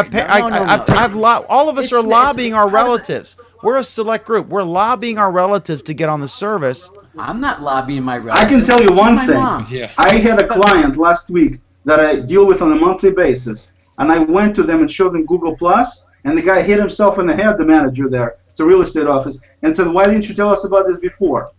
Okay? Nobody ever hit their head when I talked to them about Facebook in the past. All right, that's anecdotal. there's definitely Well, all I'm just kinds of saying. reasons. Okay, We've got Facebook We all got- over again, right? Let's hypothetically say everybody came over. All right, the family's here, the friends are here, your old high school friends are here. You won. You got your way. Nobody has degrees to use, because we're too stupid to use Facebook or to use Google Plus without big smart PhDs. The whole world wins. Everybody's on Google. Guess what Google's going to look like? What every other social network looks like, and then you'll be bitching about the next thing that comes along. And Well, it's thank part of God the the reason techies they're not- have they the don't have stranglehold there. right I into that. agree with all of these articles, and I have the big follower numbers. But I know that you got to work with this crowd with kid gloves on, because if Google fans and Android fans come back, I don't even feel bad being a Mac guy anymore, because I'm not the crazy one. You should. So they're right to a degree. But They're absolutely right to a I degree. never. But here's the deal. I never embraced Facebook because I really don't care that somebody is going to Starbucks to get a cup of coffee. I really, really don't. You care. have that then here. what are you doing on Google+? But not to the same extreme, right? Because people Oh, don't you're use this kidding. like that. You're People- kidding. Every Some other people post do, I though. see is got a bucks. Come on. Yeah, I got a buck. No. okay. Not for I me. see that too. I'm not following the same thing. No, here's something I've been trying, Jeff. Though, and this is to argue, Jeff and Samantha, what you've been saying is, I don't want to share what I'm doing to the public. My perception is that's what the public's used to. There's a big change of perception when you join this network. When you join a content-curated, interest-based network, and you're not seeing the crap you're used to seeing, like, oh, hey, I just watched a really crappy movie. Here's why I didn't like it. Or, hey, I'm going out to Starbucks right now. Here's a picture of how beautiful it is outside. People, I think, are confused when they get here and they don't see that stuff, and they find a 4,000-word article from some unknown blog somewhere with 342 comments. They're like, what is this? And that's where the Mensa argument comes in. I think if there was a way to cordon off some of the interests and make more of a general appearance when people get here, so it isn't curated like it's something at the Met every time you sign up here. Okay, Peter. listen, we gotta. Okay. Real quick, we gotta go to Muhammad. One quick point to Peter. All right. Can I do Oleg, one quick point to Oleg, Peter? fast. Peter, don't you agree though that the concept about if crap exists on Google Plus depends on your circles, Totally. and you can easily find it if you do a search. That there is tons of Whoa, you just people said who are- easily find it if you do a search. Nobody that joins this network is going to know they can easily, inherently find something by doing The point I'm trying to make, the crap you're talking about does exist on Google Plus. Just you and me and a bunch of other people, except for Samantha, hopefully she'll start doing it once you start trusting some people. We just don't see it because of the kind of people we circle. That's why. what I'm saying. There aren't But that's enough loud exactly people Oleg. doing that crap. There need to be more loud people doing that crap. So people that sign up and see this find that crap. That's what they're looking for. That's Yeah. If George, That's what if we're all George looking Ta- for, Peter. If George Okay. Takei was here tomorrow, Everybody's using it the way We're they're all using looking it for for that, whatever yeah. their benefits Okay. are. And like Samantha said, she's going to use it because she's got some certain key points that she's going to use it for. Eric said the same thing. He may not like the whole concept of it, as one thing, but he likes certain parts of it. He'll use it, and that's, to me, that's the key point. Everybody uses it the way they want to use it, what's right for them. It's not like it's too hard to learn. You use it for what you want to use it for. It's not too hard to learn. Even Pam's Okay. using All right. Great. Done. Let's move. I'm gonna take an executive decision here. Let me get Mohammed. Mohammed, you're a Segue. huge contributor to Chrome, and you work at Research in Motion. And you did a little extension about the Google +1 button, and you posted about it. Why don't you tell us? And I'm gonna hand the show over to Alan and Oleg for just a brief second. But tell me about your post. Tell me about your extension, and tell me what happened in your apparently hot or not, because it was hot briefly and then not. So tell me that whole story there. Okay, yeah, that was after the accessible extension I made, right? The day Yeah, we're after. getting an echo, Okay. maybe from Oleg. I apologize. Is it Oleg? I'm trying to. It's not from me. Yeah. I'm Test, quiet. test. No, that's from the guy. That's from Oleg. Jeff, I think. No. I think. Test. Give me a 1, 2, 3 count real quick. Who? No, One, two, no. three. Give me 1, 2, 3. Mohammed's only speak for 1 sec. Give me a Mohammed count to 5 for me real quick. Twinkle, twinkle, little star, how I wonder what Yeah, you are. I think we're getting an echo from Oleg. Okay, go ahead. We still love Oleg though. So Go ahead. that was a day after I created the accessibility extension for Google Plus Hangouts, because I met a blind person. I mean, a blind person Hangouts. For that extension was basically because they released a new visual thing, the red button. So when I came home, I saw the red button, and it distracted me for some reason, because all I see is red now, all the red +1s and on the page, and I don't like that. I really like the old button. And on my stream, I saw a lot of people with the same issue, like a lot of people. Peter McDermott, Cliff Roth, I forget names. I really forget names. And everyone had the same issue. So I'm like, okay, it's not hard to implement something, because Cliff Roth summoned me. He's like, Mohammed, build something. I'm like, okay, give me 5 to 10 minutes. So I spent like roughly 15 minutes, and I created a small user script that basically converts everything that has +1s. I tried to convert everything to the old button. And that went kind of viral really fast. Within, like, it went on a what's hot list. Then eventually it just dropped. It just dropped quickly. I pinged Peter. I'm like, Peter, what happened? He's like, that's what I was trying to tell you for a long time. I'm like, okay. I'm like, it just dropped. Like, it dropped, and it had more +1s than all the Google, like, in the what's hot list. I see a lot of Google Plus pages, like Google Play, Google Developers, all the Plus pages, and mine. And they only had like 20 shares, 50 +1s, but they've been there 6 hours ago. Mine's been there 1 minute ago, right? And it had 30 shares already, 30 +1s, a lot of comments, and it's still not in a list. I'm like, okay, let me wait. Then eventually, after an hour, it had over 200 shares, and it had more shares in the Google Plus pages. I'm like, how could that happen?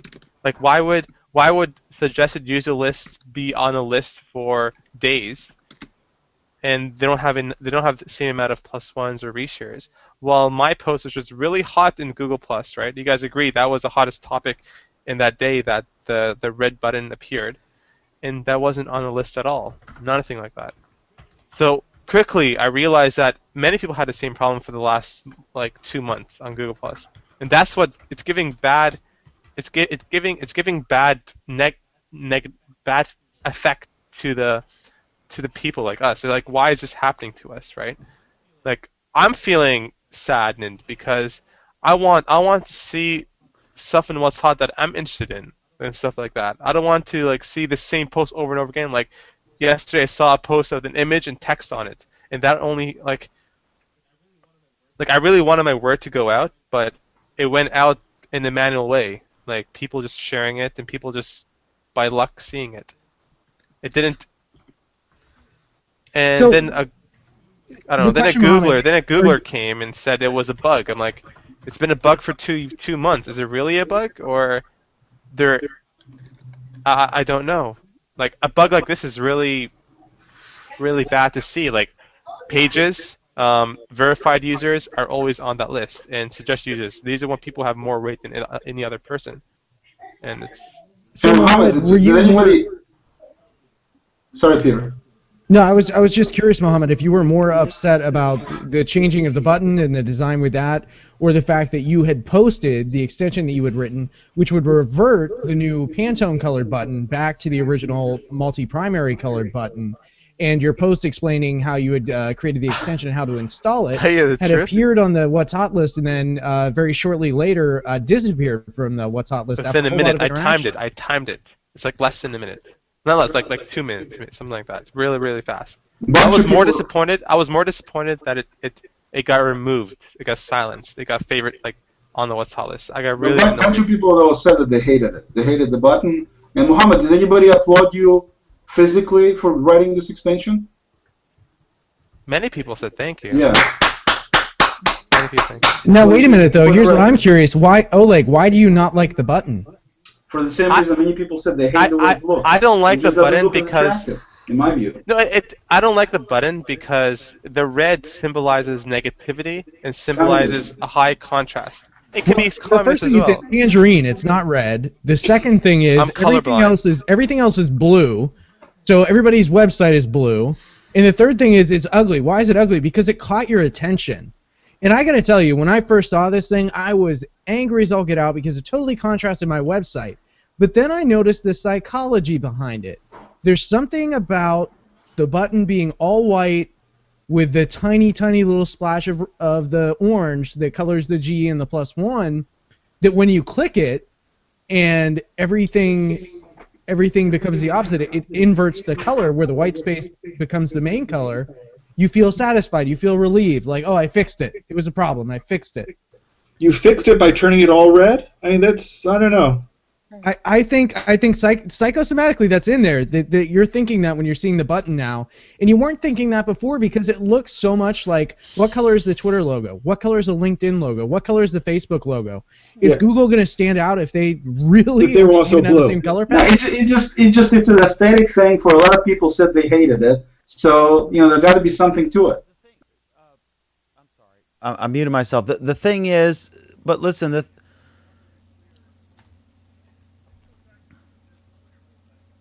Oleg, about how we're not ones who necessarily understand what's going on in the higher up thinking in Google. There is a lot of feedback on this even before it rolled out from the developer preview community. And the developer previewers almost all said, there was a good 100 or so messages on the list saying, we don't like the red. And it needs to be a little bit more obvious. They made it a little bit more obvious, but they let but listen. I see a problem. I didn't object to the red. I see a problem. I objected to the thinness of it. I didn't object to the red. I mean, myself. okay. So Oleg, how would you feel if the next step was taken? And we're starting to see how Google Plus is layering itself over all of the Google products. It's a really, to me, Peter, it's a non-issue. It's basically a little joke. The question I was going to ask is, what if on YouTube, as Google starts introducing itself into the other products, what if the like and dislike buttons went away? There was no longer a thumbs down, and there was only a red button that said G+. Like we're getting some echo on your. Bitch about it, be the end of it. Like we're getting echo from you. It's not that big of a deal. I mean, if you think about why you're using it, how you're using it, how is it that much of an impact? Is it on why you use Google Plus? It's not a It's situation nice- where if it's it's nice red, and- I'm leaving this place. I've had it. It's such a small issue. It is. It's a non-issue. Yeah, but That's what I'm the saying. issue to me. Non-issue. Okay, It's hold a on. non-issue. But Hold people on, guys. care about it, Prioritize though. that. Dan, People why do you care do about it, it. Dan? The issue is. But people Yeah, care about the it, issue right? is. Dan, we can't hear you. Dan, we can't hear you. No, the reason why people care about it is because that red button is, it doesn't, like, in my opinion, I don't care, to tell you the truth. Like, basically. The only reason why I care, because design, like, if you look at it as a design perspective, it's really annoying to look at the page with that very ugly button. It's really ugly. Like, I'm looking at it right now, the font is not the same, it looks kind of, like, computerish for some reason. When you click on it, it becomes, like, the pixelated number 1 sign. I don't know, it doesn't fit the screen. And I call myself a pixel perfectionist kind of thing, and if I see a 1 pixel off or 2 pixel, I get kind of down and sad, because I really care about looking at my content the right way. Like, Google's simple, but this button makes it so. See how bad I am right now? Like, Yeah, but that's the how I real feel. thing for me is Mohammed, that I mean the +1 button is kind of a minor issue to me, and I'm getting some echo from Oleg. If you could turn your speakers down a little bit, Oleg. I think that's where it's coming from. Or But mute. The issue for me is the censorship of if the what's hot list should be what is legitimately hot, right? But you made a charge. You questioned whether people were paying or brands, were calling in favors, and if it's the typical argument about the haves and the have-nots about what gets on that what's hot list. It's clearly cold and cultivated, and yours is yet the latest example that I've seen about this. So what are your thoughts on that? I mean, should it My legitimately thoughts be is the that top Google- 50 posts, or should it be cold by them for PR purposes, or what? It should have been the top post in that time frame. It should have been the top post in that time frame. And I think it was a PR move, because if you look at the what's hot list right now, it's basically, I think it's a custom algorithm tailored towards verified users, suggested user lists, and Google related properties. Because on that list, every single day, you're going to see the exact same users in that list. And it is a PR move. Like, look, anybody who, like, for example, Michael Moser is never on that list anymore. He used to have a lot of +1s, a lot of free shares. He's not on that list because he contains a lot of cats and shares, all the animation. But I'm saying that on that list, I think it is user. Like, they even admitted it once. They said it is user. Some of it is user maintained. Like, one person, George Rodenbaugh and Brandy Bull, the Googlers replied back in their post saying, yes, there is a bug. We're trying to fix it. It's been a month right now. There's no fix already, and we know it's a bug. So why can't they fix it? If they made it bad in a matter of a couple days, just undo it, right? I don't understand how. No, wait a minute. If I'm out of decaf coffee and I go and pour you regular coffee in a diner and you say that's decaf, right? And I know we don't have any decaf coffee, am I going to tell you no, it's regular? No, I'm going to try to make you happy and say, yeah, that's decaf. Yeah. So do you think it's all talk right now? What they're saying? No, Mohammed, I'm saying if it smells like a fish, it's probably a fish. Is what we're talking about really a bug? Are they really is it a problem with the code or with the algorithm? Yeah, they admitted. We were talking to one of the chief architects. Actually, Dan was included in a private thread where we were talking to one of the chief architects, and they admitted there's a flaw in the algorithm. What they didn't do was deny the fact that everything's being moderated and that they have total control of what stays up there and for how long. Do you think it's moderated? It is moderated. That was confirmed. Yes, absolutely. They're never going to deny that. They have control of what stays up there and for how long. The algorithm that they're talking about only suggests to the moderator what should go up there. Mohammed, they admit it. Pam, your mic's Pam, down. Go ahead. mic is off. Pam.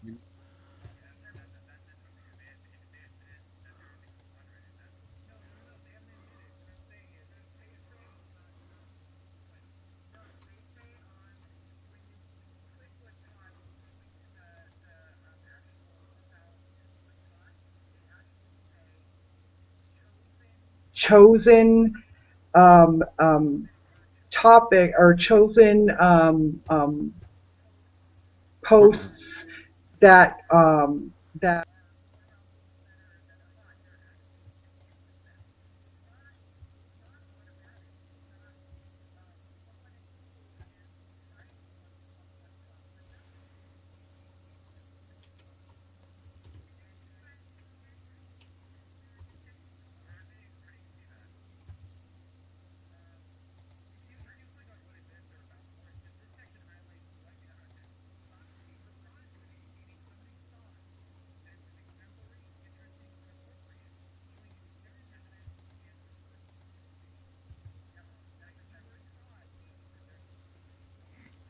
element there. I think you're reading too much into that one word. Samantha, what were you trying to say?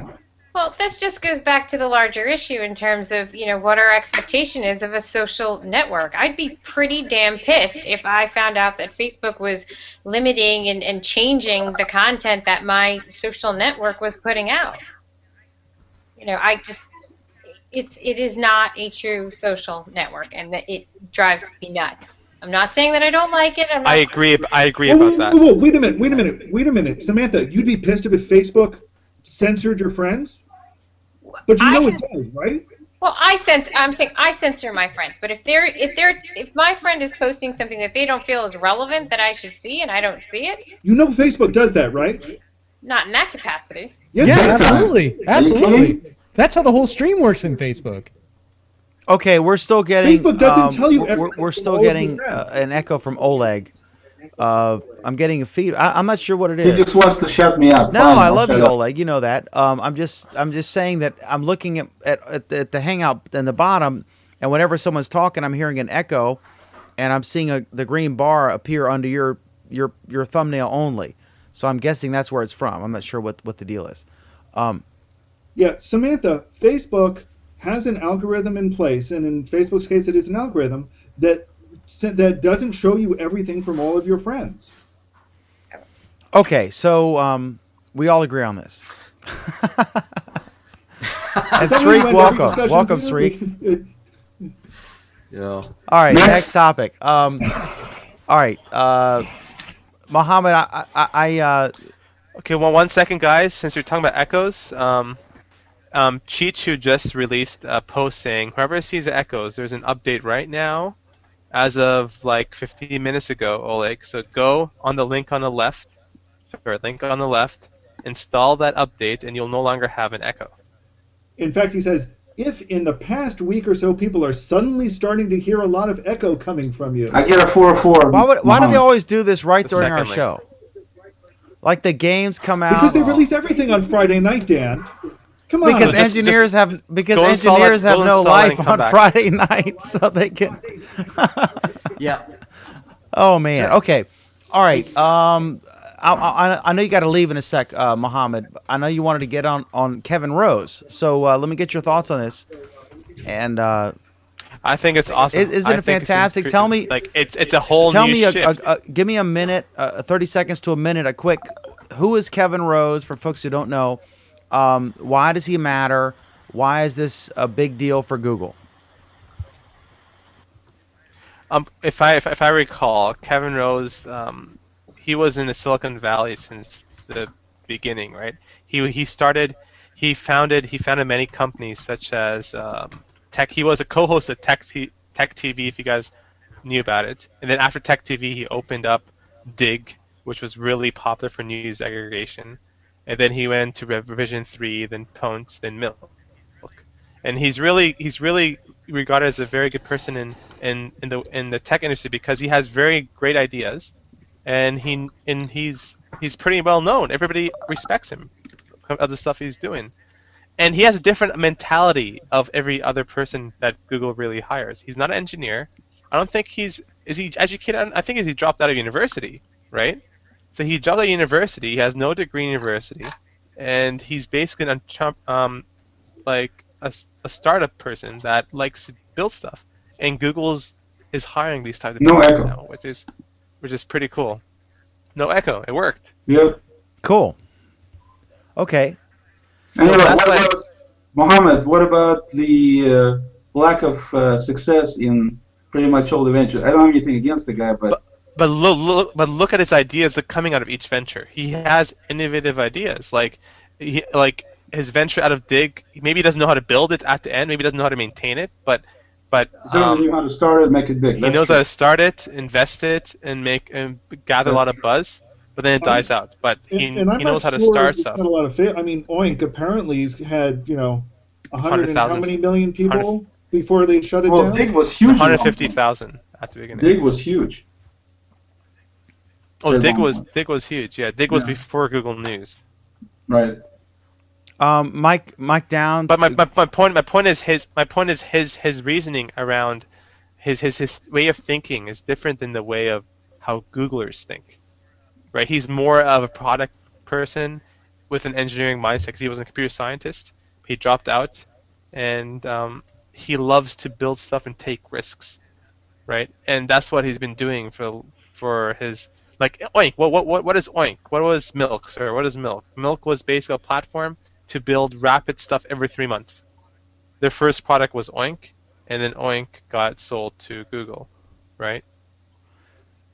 For the team. Yeah, I'm still shocked at this because he's a true celebrity, Mohammed, and in the tech world, and he is. He invested in Gwala, Twitter, Foursquare, Dailymotion, Simple Geo, which is the biggest geo. Yeah, he has a track record. I mean, he's a celebrity. He's a hero. Oh my God, Pop! He invested in Facebook and Square. So I don't know how that's going to help Google because if he invests in Facebook, and he works at Google, he's working all the competitive. He invested in most of the competitors of Google, right? Facebook and Twitter. How is he working at Google Plus? Is that like a conflict? That's the thing, and also he's a big Apple fan, right? I mean, I don't know how he's going to get past Google security because he's probably at any given time got 17 Apple products. Dan. But Dan, look how he changed. Look how he changed. No, but look how he changed. When he announced his post on Twitter, instead of doing what he usually does and writes on Twitter, like usually, he actually linked it to a Google Plus page. Yeah, and that was. I'm excited. That was strange. I mean, this is like if all of a sudden Leo Laporte announced that he was going to work for Google, everyone would be shocked. Like, what? I mean, this is somebody you view in the context of like an entrepreneur doing their own thing, and then all of a sudden they get a job, and it's like, what? That's what surprised me the most is I don't view Kevin Rose as someone who's an employee for anybody, more like an investor, serial entrepreneur, whatever. And then all of a sudden he gets a gig somewhere, and it's kind of shocking to me. I mean, did that surprise you in that way, Mohammed? Yeah, because now it seems like he's actually quitting his ethical. He had an ethic. He says, I like to work in small teams. I like to build new products every single day and throw them he wants rapid prototyping. And Google doesn't work that way. And they don't hack very fast. They like to take their time and discover stuff, right? That's how they're known. They take their time and build stuff right because they have a bigger crowd. But Kevin Rose, he likes smaller teams, and he invests in companies. So how is that going to help Google now? He may be out tomorrow, Mohammed. We don't know. I mean, I think it's he will help Google. He will because he has an awesome brain, and he'll bring innovation to this social network. I know that for a fact. He has so many. If you watch his Dignation, he always talks about products. He always talks about what's good, what's not good, and many people like him because they believe the same thing that he believes, and he's going to bring that to Google Plus. Hopefully, I don't know what position. Maybe he's going to be in the investor group. Maybe that's how. But we already have a Scoble. We already have an open. Peter. Yeah, but maybe he's not coming into the Google Plus. Maybe he's going to the Google Ventures business instead. That makes perfect sense, right? I don't know. Most of the reports say the work he's going to be doing here is going to be involved with social. And if what you're saying is he promotes companies, he promotes ideas, he does startups, we're already seeing that. I mean, that's what Scoble does. That's what his whole blog's about. That's what his video series is about. Yeah, but I think the difference is having him on for example. I think having him on the inside. One of the things that he might be the actual social evangelist inside Google Plus, inside Google, I'm sorry. So while Vic is the one who's actually driving the social train, Kevin and his team are going to be the ones who go to the many, many product teams that haven't integrated yet and say, look, here is how you integrate with Google Plus. Here's the code to do it. I can put something out in 5 days and show you that it can be I don't done. see him doing that. I I don't don't see see him him being a either. developer relation. I see him more because look, it's very tricky because he invested in competitors of Google. He's a very big investor in Twitter, Foursquare, Dailymotion, and Facebook and Square. Google has competitors in every single of those products, right? In Foursquare. Yep. It's like so if he's gonna come in, like, this is what amazes me, like maybe he's gonna come there as, I think he's gonna work in social ventures, maybe. Who I'm knows? worried. Who knows? I don't know. It's gonna be It's, tricky. it's too early to talk about it anyway. Maybe the guy will leave tomorrow because Vic will piss him off. Or That's something. exactly Next topic. yeah. We're gonna move to actually, Oleg, you're the next topic. But my last comment on this is That's what I said. Next topic.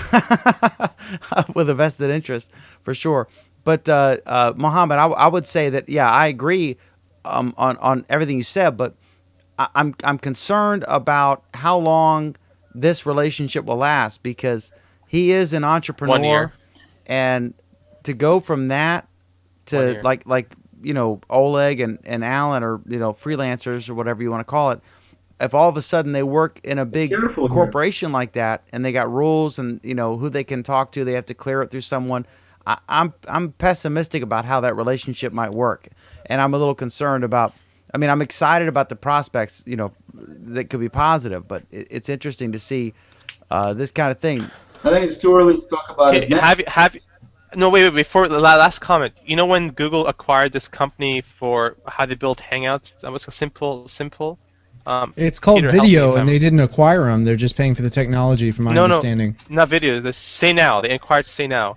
I heard in Say Now, the people they acquired from Say Now, I heard, don't get me wrong, that's the rumor I'm hearing, that the people there, they have to stay there for 2 years in order to get their shares and their money from the acquisition. So they acquired the people from Say Now, and they have to stay as a 2-year contract before they can move or take their money or the shares. Right? That's the deal. So maybe they did the same thing Kevin Rose. They have to stay for 2 years before you can leave. And I think he's going to stay till the end of his contract, then leave. Because I know he's going to get bored of being bullied and stuff like that. But not bullied, like being Yeah. Okay. yeah. I don't know. So, Yeah, I think that would make sense. Let's go to Oleg, and I would just say that I think there was some kind of obviously deal for stock and options and all that stuff. And yeah, a lot of stock, and good for him. And because this is quite a coup, right, Oleg? This is a big coup. Deserves it. For Google. Well, I mean, it's keep a couple of things in mind. Number one, the guy is not poor. Okay, like Muhammad indicated, he invested in some very prominent companies, which I'm sure he made quite a bit of money. He has been very successful in the beginning. He's very prominent. He didn't have to go get this job at Google because he can buy his next, chicken sandwich or something. So it's I can't believe it's about the money. It's got to be something else. Maybe there's some new project. Maybe he's got something he wants to bring in, and only Google with their might be able to put it out for him. Who knows? It's too early to talk about it. Okay. Next topic. Next topic is Oleg. Oleg, would you like to join us for this? Okay. Yes. All right. I see. You had some eggs and cheese and some omelets or whatever, a little hash brown casserole at Microsoft's Tech Breakfast, and I guess you paid $100 for it, and you're very pleased with the purchase, right? No. I didn't pay $100. They cheated me out of okay. $100. All right. Why don't you clarify this and all right, go ahead. Give us your rundown here, all your topics here. I'll do it quickly. Basically, the Tech Breakfast had to do with using the non-Microsoft devices, or in their perspective, the devices that are non-trustworthy on your corporate networks, which of course run all kinds of Microsoft servers and the only thing that people use these days and stuff. So that was one part of it. And it was amazing to me. I mean, the only thing I would say is amazing to me how much infrastructure they're trying to push on people to say that this is how it's supposed to be secure and to be quote unquote easy and so on, when you're spending an unbelievable amount of money, and a lot of the infrastructure is already available to use something like Google Apps in terms of various components. I'm not going to go into any details, but I'm just saying it was just a little bit on the ridiculous side. And then the next thing that happened is part of the second deal was once they were done, and we had our muffins. And then the next thing was they said that they're going to have a little deal at the end, demo on Windows 8. And by the way, we got a nice little goodie bag. And in the goodie bag, we got, let's see what did I get. I got a notebook with Microsoft logo impressed, which was cool. I got a pen. I got 10% off in their store. And I got a copy of Windows 7 Ultimate for free. So if anybody wants Windows 7 Ultimate, contact me on Google Plus and I'll send it to you. And then they had a presentation on Windows 8. And this was just about as pathetic as you can get, because the guy, one example was the guy takes a picture using Windows 8, using the new Metro interface. And then the gentleman in the audience says, can you share that? And the guy says, well, you can't share it because you're in a camera application. So what you need to do then is when you get out of the camera application, go back to the main menu, and then you go back to the gallery equivalent on Android application to look at the pictures, and then you can select the share option, and then you can select and send that picture, which of course just blew my mind that they're talking about like it's some great big deal. Obviously they've never even heard of instant upload on Google with Google Plus and Android and all that kind of stuff. Just amazing, just amazing. I'm surprised that Microsoft can be that naive in terms of what they're showing to people and trying to project it like it's some great deal. And the guy says, you do everything on the screen horizontally because, we're used to doing that, and you read books in the same way. And I'm like, which planet does this guy come? When did you read books in a landscape mode? Since when do you read books in landscape mode? So anyway, that was kind of a new thing to me. But the final deal that was kind of amusing and amazing was the guy says, how many people here use Windows phones? And so about maybe, I don't know, about 40%, I would say probably, people raised their hands saying they use the Windows phones. So the lady goes, if anybody doesn't use Windows phones, how about we can do a test. We'll give you $100 store credit if your phone can do something faster than our Windows phone can. I thought, okay, I'll take my Galaxy S2 for a test. So I go around, come to this guy, and we start doing this test, and the guy says, let's see if you can come up with local show times of movies faster than I can. And the guy pushes a button, boom, comes up with the deal on the screen. I said, well, let's try to make it a little bit more, realistic and a little bit more even here. I had no idea what you're going to ask me. You already have a button set up on your screen. Let me set up a button, and then we'll do a test. He says, no, how about if we do search for whatever? I said, well, can you do search for something else specifically? He says, well, I can set up a button for it. I said, well, so can I. So why don't we do a test like this? He says, let's go ahead and do a Facebook profile change. See if you can do that faster than me. I said, I don't use Facebook. And I said, how about if we do it in Google Plus? The guy goes, well, that's not what we do. And I'm like, you tell me you're doing Facebook? That's somehow a Microsoft product, and Google Plus isn't. That's why you don't touch it. But anyway, obviously it was, totally lost cause talking to the guy. So how about we do this? Why don't we crank up Gmail? Okay, you start up Gmail and I'll start up Gmail and stuff. So we go, and of course I did have the Gmail button on my first screen. So we push the button. My screen instantly flips into Gmail. His screen's still doing the rotation of the graphics, so clearly it wasn't anywhere near as fast. And the guy says, well, that's the kind of test that's not the test we're talking about. So anyway, so I wound up not getting my $100, even though my Gmail came up much, much faster than his did. But the whole notion, jokes aside, it was amazing to me how many different things they stated that are so plainly untrue about what you can do these days with Google online applications and with Android compared to what you can do with what they're pushing on Windows. It's day and night, but they're pushing it anyway. Okay, Alan, I know you're dying to get into this. Well, if I was dying to get into it, I would have interrupted Oleg. But you don't see a comparison here between the BS that Microsoft was peddling you this morning and the BS that we've been talking about all evening that Google is peddling? Not totally, Alan. The difference being we're still defending in a lot of ways what Google is doing in Google Plus and Google services, and we're not doing the same with Microsoft at all, even though I live in the Microsoft backyard. Oh, there are a lot of people that are doing the same for Microsoft. I follow my stream. No question. There are a lot of people that are doing the same, defending Microsoft. But if you look at it from the tech perspective, in terms of what different things do and how well they do it, you know who does what and how well they do it. Okay, you agree with me? If you keep going, I'll grant it to you for the moment. No, I'm just saying that I can see a lot of things that said about Microsoft, about the next version of Windows being so incredible, and you can do this and you can do that. We already had this in Google for years, actually. The same capabilities they're touting as new, incredible features that now everybody can finally have. And I'm saying it's totally disingenuous to push some of these things they're pushing as some kind of new technology where it's already available in Google. That's all I'm saying. So this new technology of Hangouts in Google has never been done anywhere else before? I don't know. I mean, something like Hangouts exactly. Probably they had some webcam type deals for multiple people. I'm sure they probably did. But in terms of having everything else that Google provides, no. I don't think anybody has. Okay, lessons learned, Oleg. Lessons learned, stick with Google. Lessons learned, stick with Google.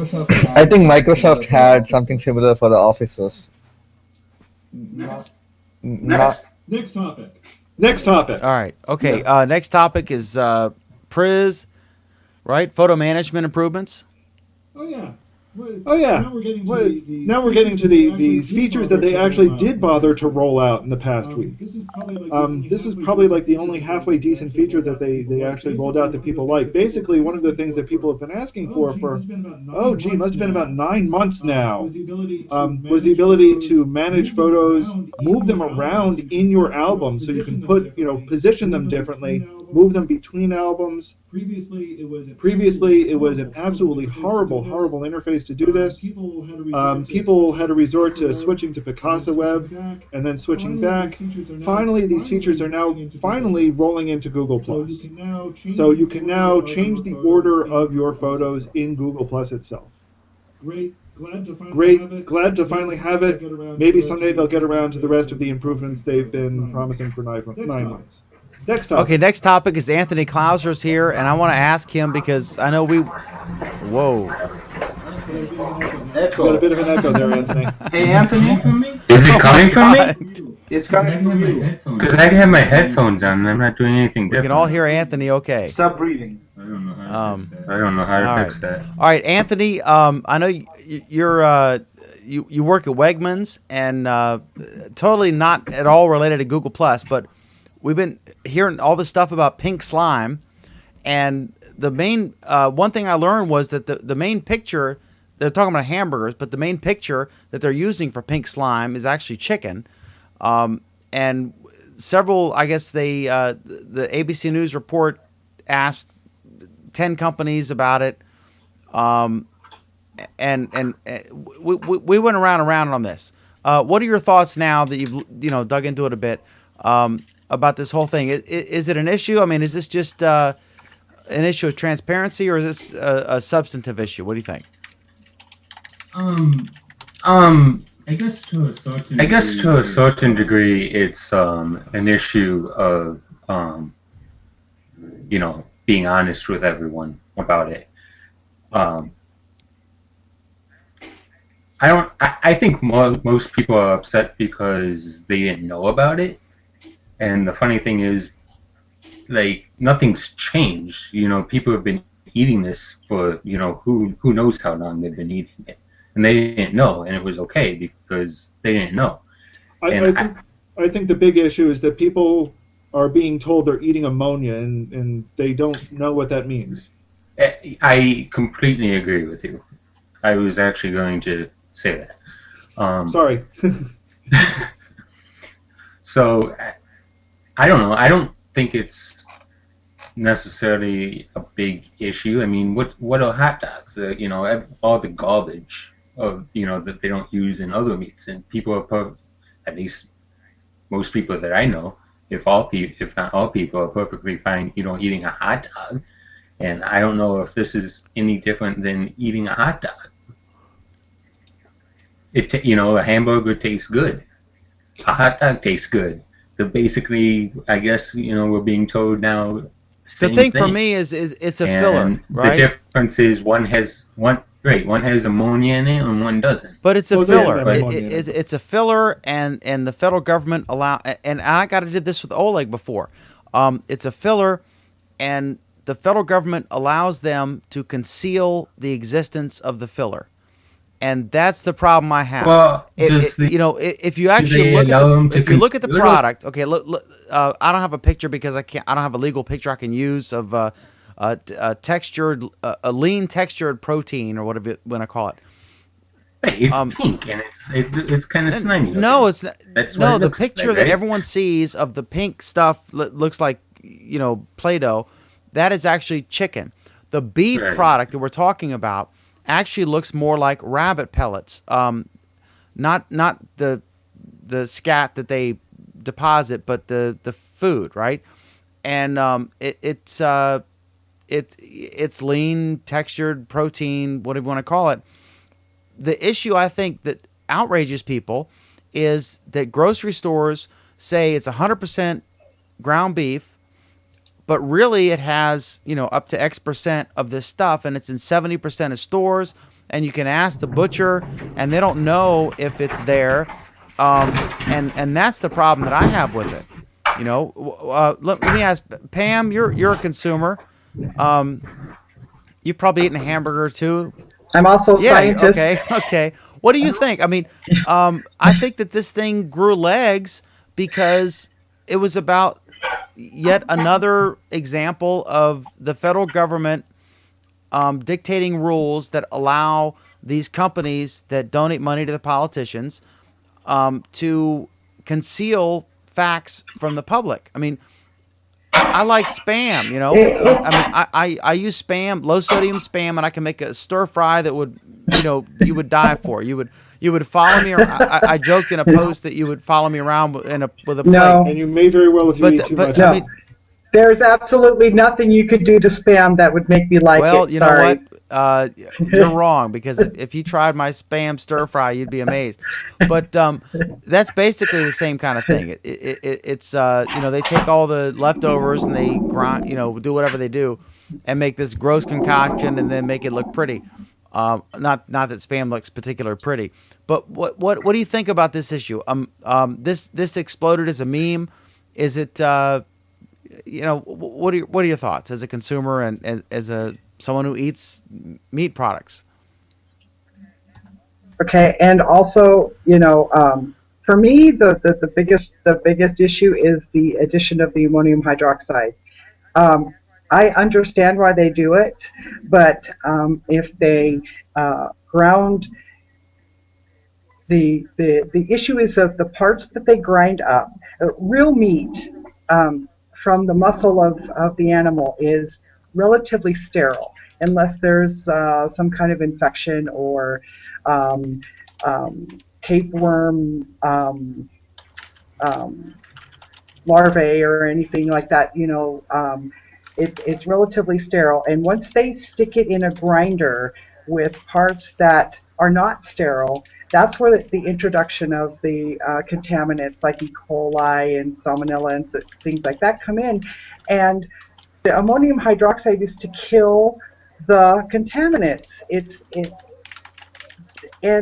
But it's also harmful to us. It's not something that we should be eating. They barely feed this to dogs or to other animals that eat meat, and I think it's disingenuous of the government to say this is okay to ingest and that it's no different than meat. It is different than meat. It's different because the general consumer doesn't understand that we have taken parts of the cow that you normally wouldn't want to eat and we've shoved them into this big old grinder and mixed it with the muscle of the meat that is good for you, or relatively good for you, and we're calling it good. We added this stuff to kill all the bugs, but you know what kills the bugs is not really good for you either. It's kind of like pouring some Lysol on your hamburger, and that's what I don't like. Well, it's not like pouring Lysol on your hamburger. Yeah, I think. I mean, look. I mean, Anthony, come on. One's toxic, one's not. In any butcher shop, they're gonna bleach the area that they work on, right? That's right, and they clean, and they're very, very good about cleaning. But in the high volume, high turnover type of plants like that, that it's not clean, and they're covering up the fact that it's not clean by adding this.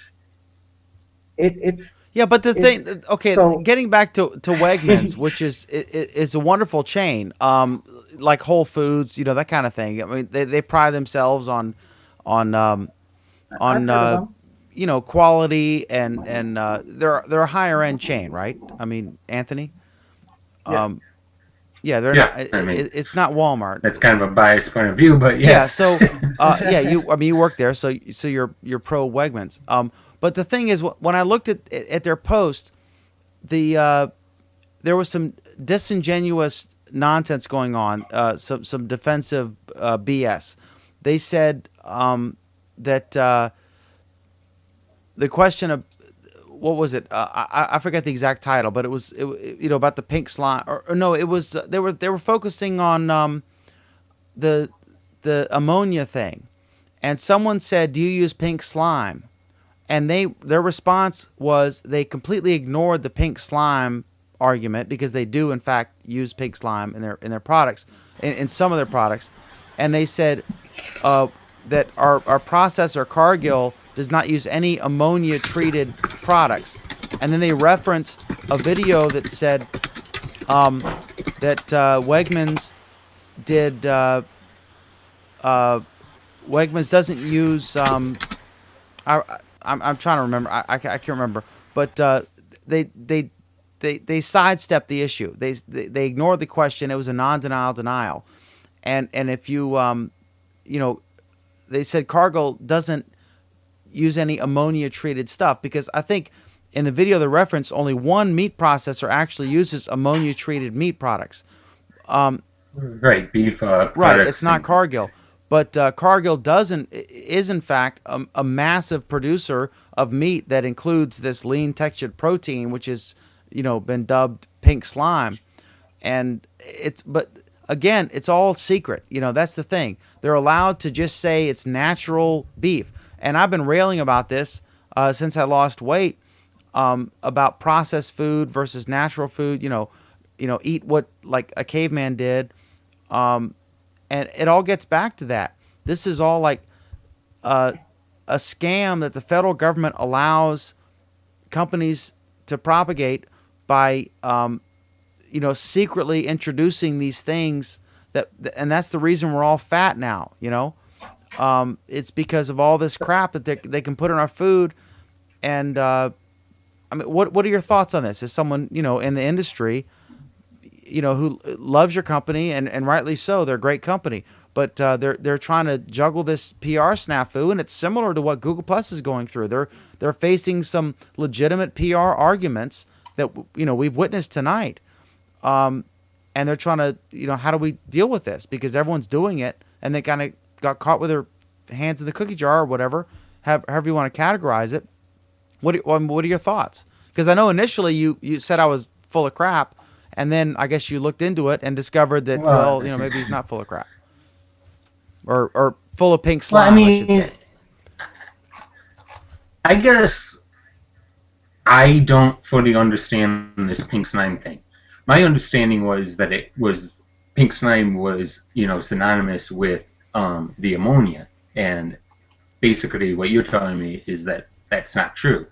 So I don't know. Well, I mean, I know that Cargill, or however you say the name, uses the lean beef trimmings, but they don't use the ammonia. Okay, so is that pink slime? I there's know. been a lot of misinformation on this, and let me just briefly clarify. The deal is this: they take all the trimmings. I mean, everything from, all the parts that you can't generally just easily cut, and they have all this leftover stuff.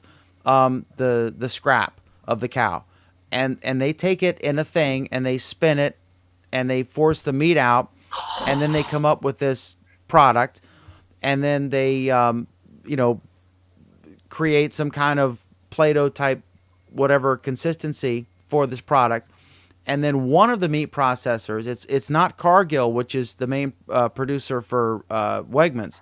It's I forget what the name is, but they actually Beef yeah, Products they just do a Incorporated. little puff of a vapor of ammonia, and that kills the germs. So it's edible, just in case there's any bacteria and stuff. Because as we all know, that you can cook a steak, medium rare or rare or medium or whatever you want to do, and you're safer than if you cooked a hamburger to those same standards. Because once a meat goes through a grinder and it's processed and a bunch of meat's going down a chute, then it's a bigger risk than a single hunk of meat. And so you're dealing with the same phenomena here with this processed stuff, basically going through a salad spinner. And so they just do a little puff of a vapor of ammonia hydroxide, which is different from household ammonia. It's a food grade ammonia, and it's used in a lot of different products. I mean, it's not some new thing. So that's the thing. But what Wegmans was doing, which was disingenuous, was someone would ask, "Are you using pink slime? Are you using this additive of the leftover products?" And they would refer to say, "Oh, well, we don't use any ammonia treated products," insinuating that pink slime is the ammonia issue, which it's not. That's what irritated me. I mean, they were being disingenuous. Yes, Can I sir. ask a Oleg, quick go ahead. question? Are you single-handedly trying to kill the show permanently, or you really want to talk about this on I Google mean, Plus? it was something that we'd all gotten into, but obviously This we lost directly it. relates to the pink +1 button. That's You exactly know it. No, it doesn't. It The does not. +1 slime. It does not. All right, You know, last just comment. one Let's thing I move wanted to on, say, which is since kind I've of been vetoed down. I've been Reddited voted down. Minus I know, Dan, one. it's your Big show, time. but Next. All right. Hey, Dan, Yeah. real quick. Ammonia gas is what the other companies use versus ammonium hydroxide. Ammonium hydroxide is basically our household ammonia that you buy in the store is diluted ammonium hydroxide in liquid form. That's what it is. right. And I got to tell you, So we when put there's like ammonia we gas. put. Go ahead. I mean, I got to tell you, if I told you that we put bleach on, our fruits and our fruits, you'd probably go, what? But I mean, that's what we do. That's the industry accepted and probably the FDA or Yes. FDA. Yeah, but you use like 10% bleach or 5% bleach, and you wash it off your fruit. This goes into the meat. This gets ground up in the meat. Okay, I'll accept that. Okay. So there is a My difference. closing comment was, and I think the whole reason for the controversy is that and we're moving on, Oleg. But yeah, the whole issue is not that they do it, because like I said, I like to spam stuff, It's the secrecy. but that's basically the same process. The whole issue is they were allowed to keep it secret. That's the problem. People, have a right to know what exactly is. If it says 100% natural, whatever, it should be that. And if we find out all of a sudden 70% of grocery stores are doing something we didn't know and it's kind of gross, we should have known that. That's the outrage. It's not what's actually in it. It's the fact that it's allowed to be kept secret because of the system that we have. And I The reason Pam doesn't like spam is because they're using 3 letters of her name and they're not paying her royalties. All right, next. All right, okay. We've done, I guess this is a topic that was scheduled for last week, but I think it was a last-minute addition from Anthony, and I missed it because I was going with a previous version, so I apologize. A new version of Google Hangouts. Anthony, you want to dig into this a little bit? It's terrible, but I didn't even click the links. The other one that I added, though, was about the usability, which is kind of unfortunate because Mohammed, which was already in the Hangout earlier today, is the one that created it, and it's unfortunate that he's not in here right now to talk about it. but I guess with that one, basically, he was in a hangout with someone that was Blind. Was he blind or hard of hearing? I think it was. I thought it was. It was blind because it's a screen Blind. reader that Yeah, was I think it's a blind thing. question. Because Right. it actually does a voice of the. You type the text, and then once you type the text, you can hear it audibly. It reads what the chat says. So I think it was blind, and yeah, the guy is a prince for writing this kind of stuff. No question about it. But there's something actually interesting and important here to bring up. When I saw that come out, and I saw Mohammed's post, and I thought it was great. I thought it was wonderful. When I saw Google, when I saw people inside Google and the Google Hangout team resharing it and encouraging it, I thought it was great. What I found really shocking is that the day before, I was sitting in a Hangout with the Hangout development team, and someone said, "Hey, we're having problems with the screen reader." And the Hangout people said, "Well, send us the information because we're trying to work on the accessibility. We thought we've got it right, but if you've got a concrete problem, let us know the details." Mm-hmm. Okay?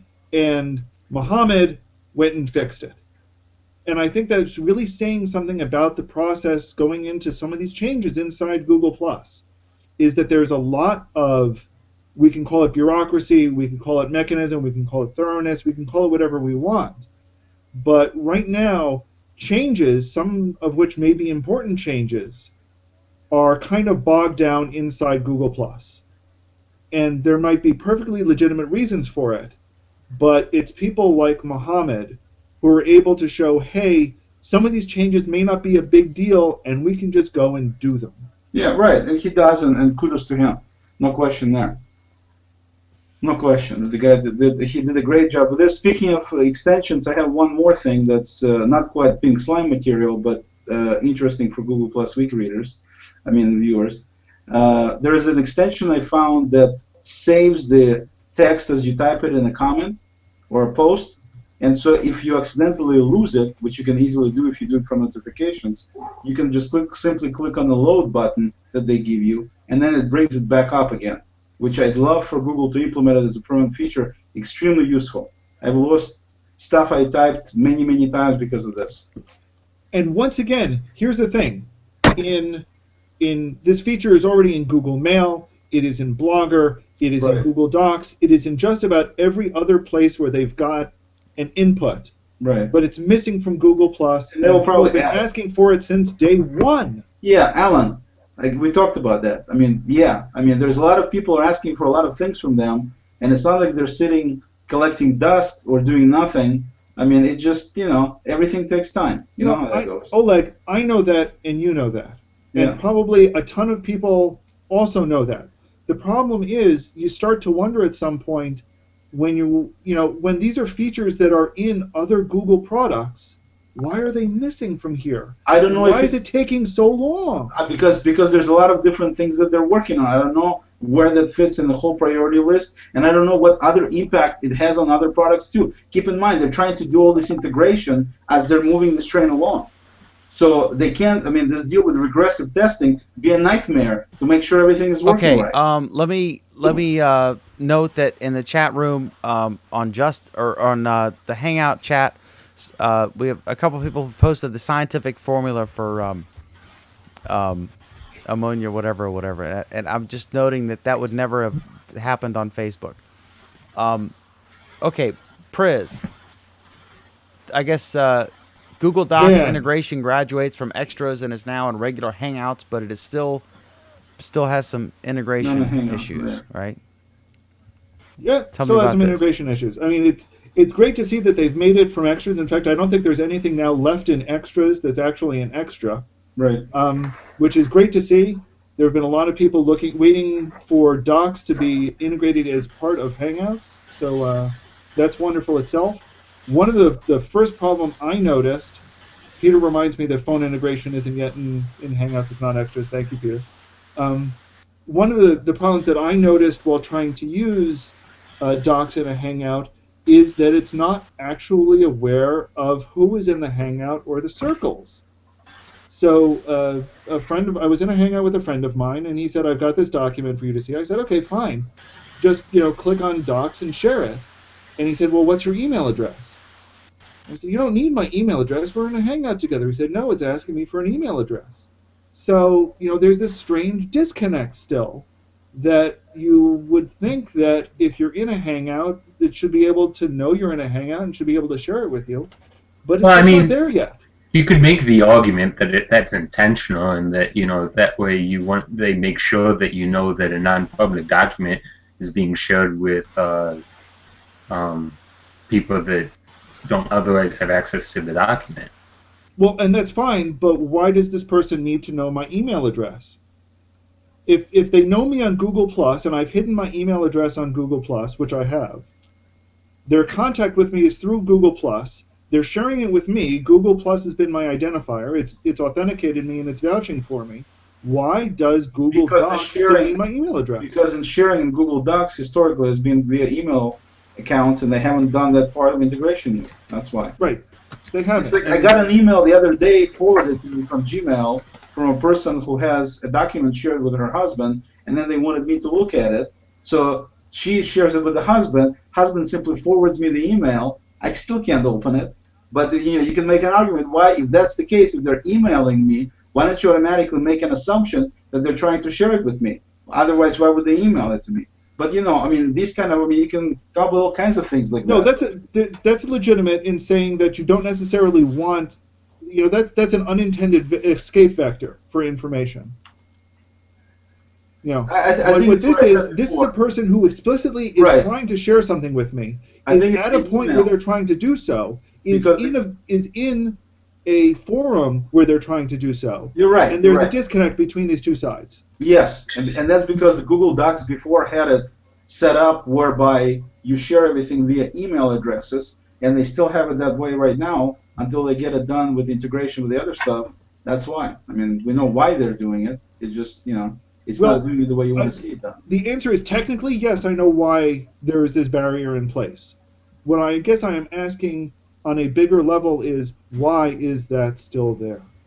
If as Vic says, all of Google is Google Plus, why is there this disconnect? Could they use your account, your 12 or 200 digit account number, or whatever to share that with you? Would that be possible? We didn't try that, and so it is. I can't answer that. But what it was prompting for was just the email address. That was the only thing he could find to enter it in. But could Google fully integrate it by just allowing the Google Doc person to enter that? Since Google Plus is Google, your 200-digit account number is your unique identifier, right? So you're asking me if theoretically they should be able to do something? Yes, theoretically they should be able to use it based on this identifier, since, that's the whole point of the identifier. Alan, is it just the email address or the password too? In this case, it was just prompting for an email address. Because as far as I know on Google Docs, and Oleg will correct me because he knows Docs far better than I do. Not far, it's just I use it. So that's is it validating it or just any email address would do? Yeah, when you share stuff, you have to indicate an email address who you want to share the document with, and then you have to indicate the level of sharing, whether it's edit or view only. So those. Yeah, it does not have to be a Gmail account. It does have to be a Google account, though, if I remember correctly. I don't think so. I could be incorrect, but I'm pretty sure it does not. It does not have to be a Gmail account. No, it does not. It does not have to be a Gmail account. Does it have to be a Google account, Oleg? Okay. Can we? Are we cool? I don't think so. I don't think so. Are we cool? Are we good?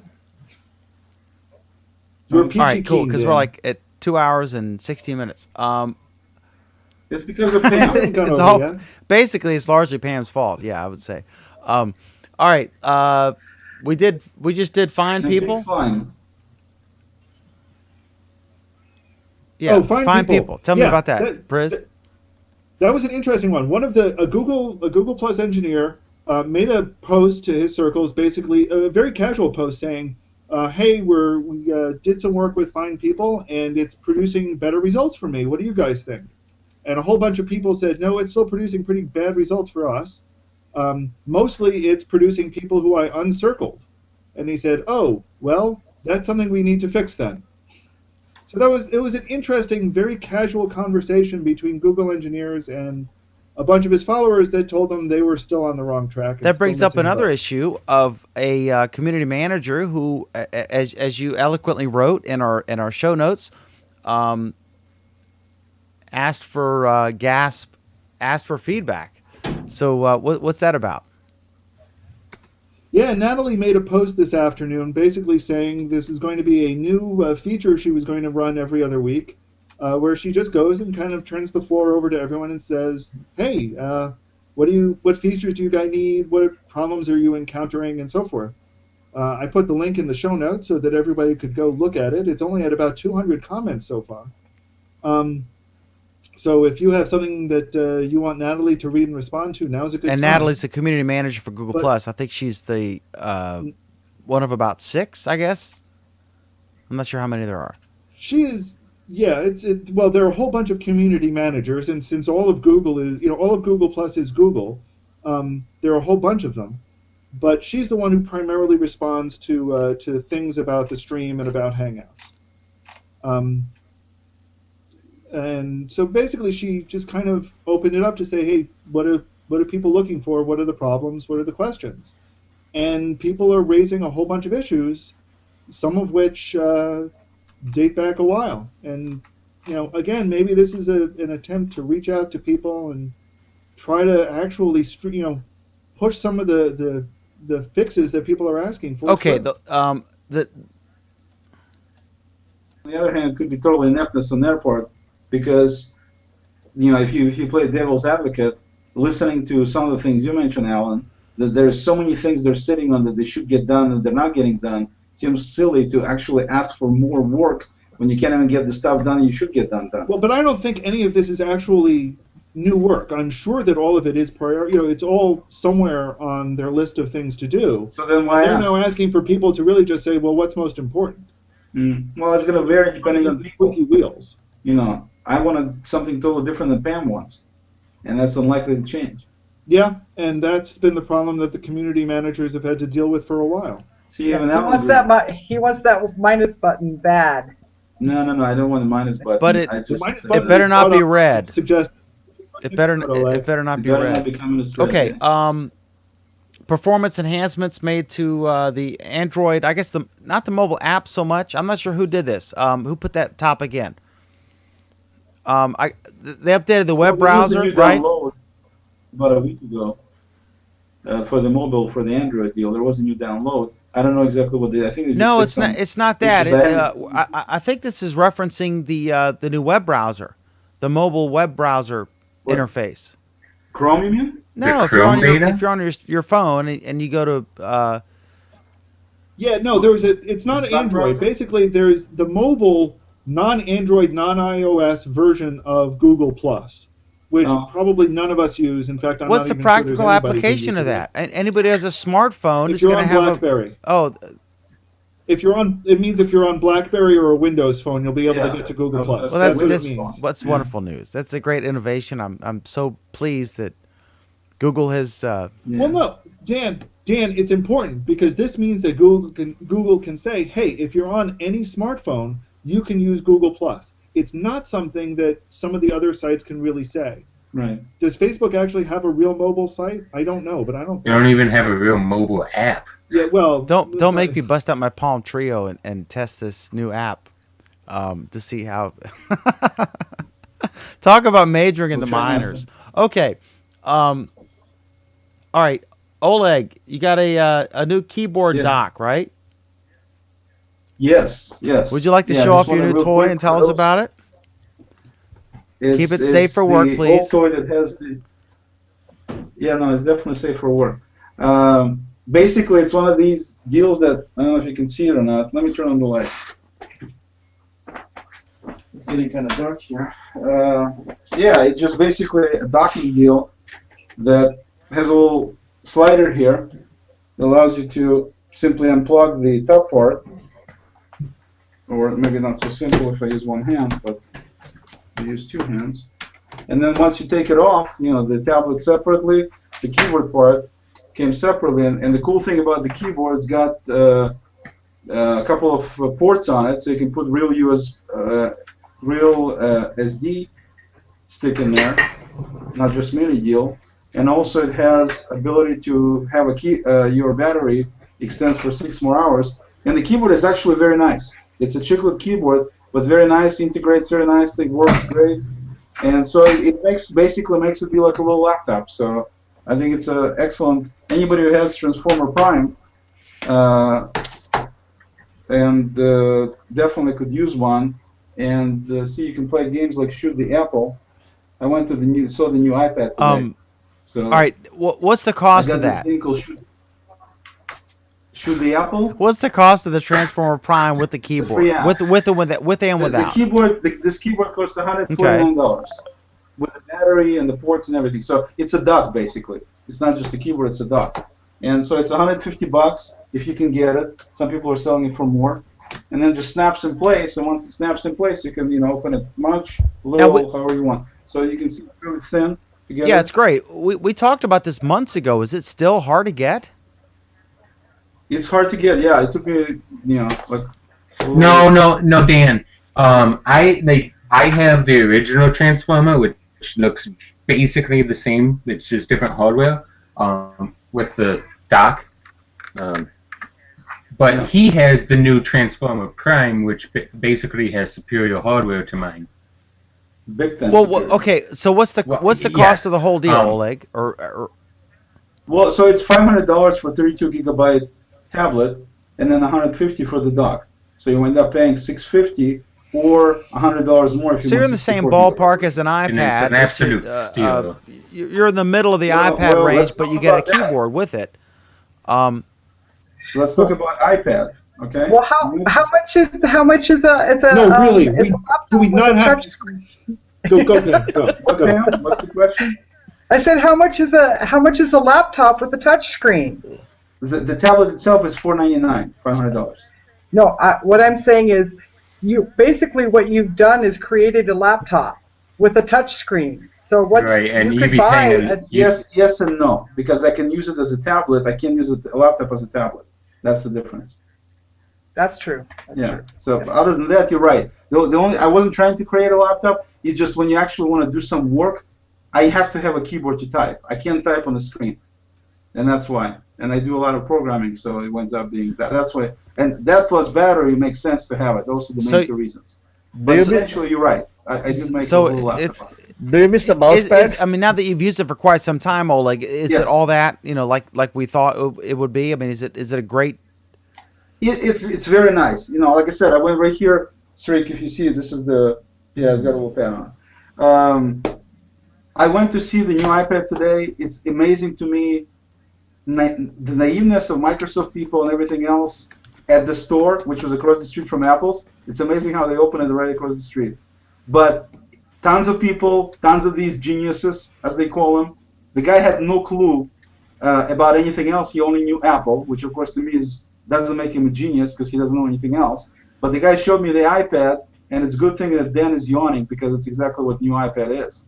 Basically, outside of 4G and a new screen resolution that's higher, it's really nothing new.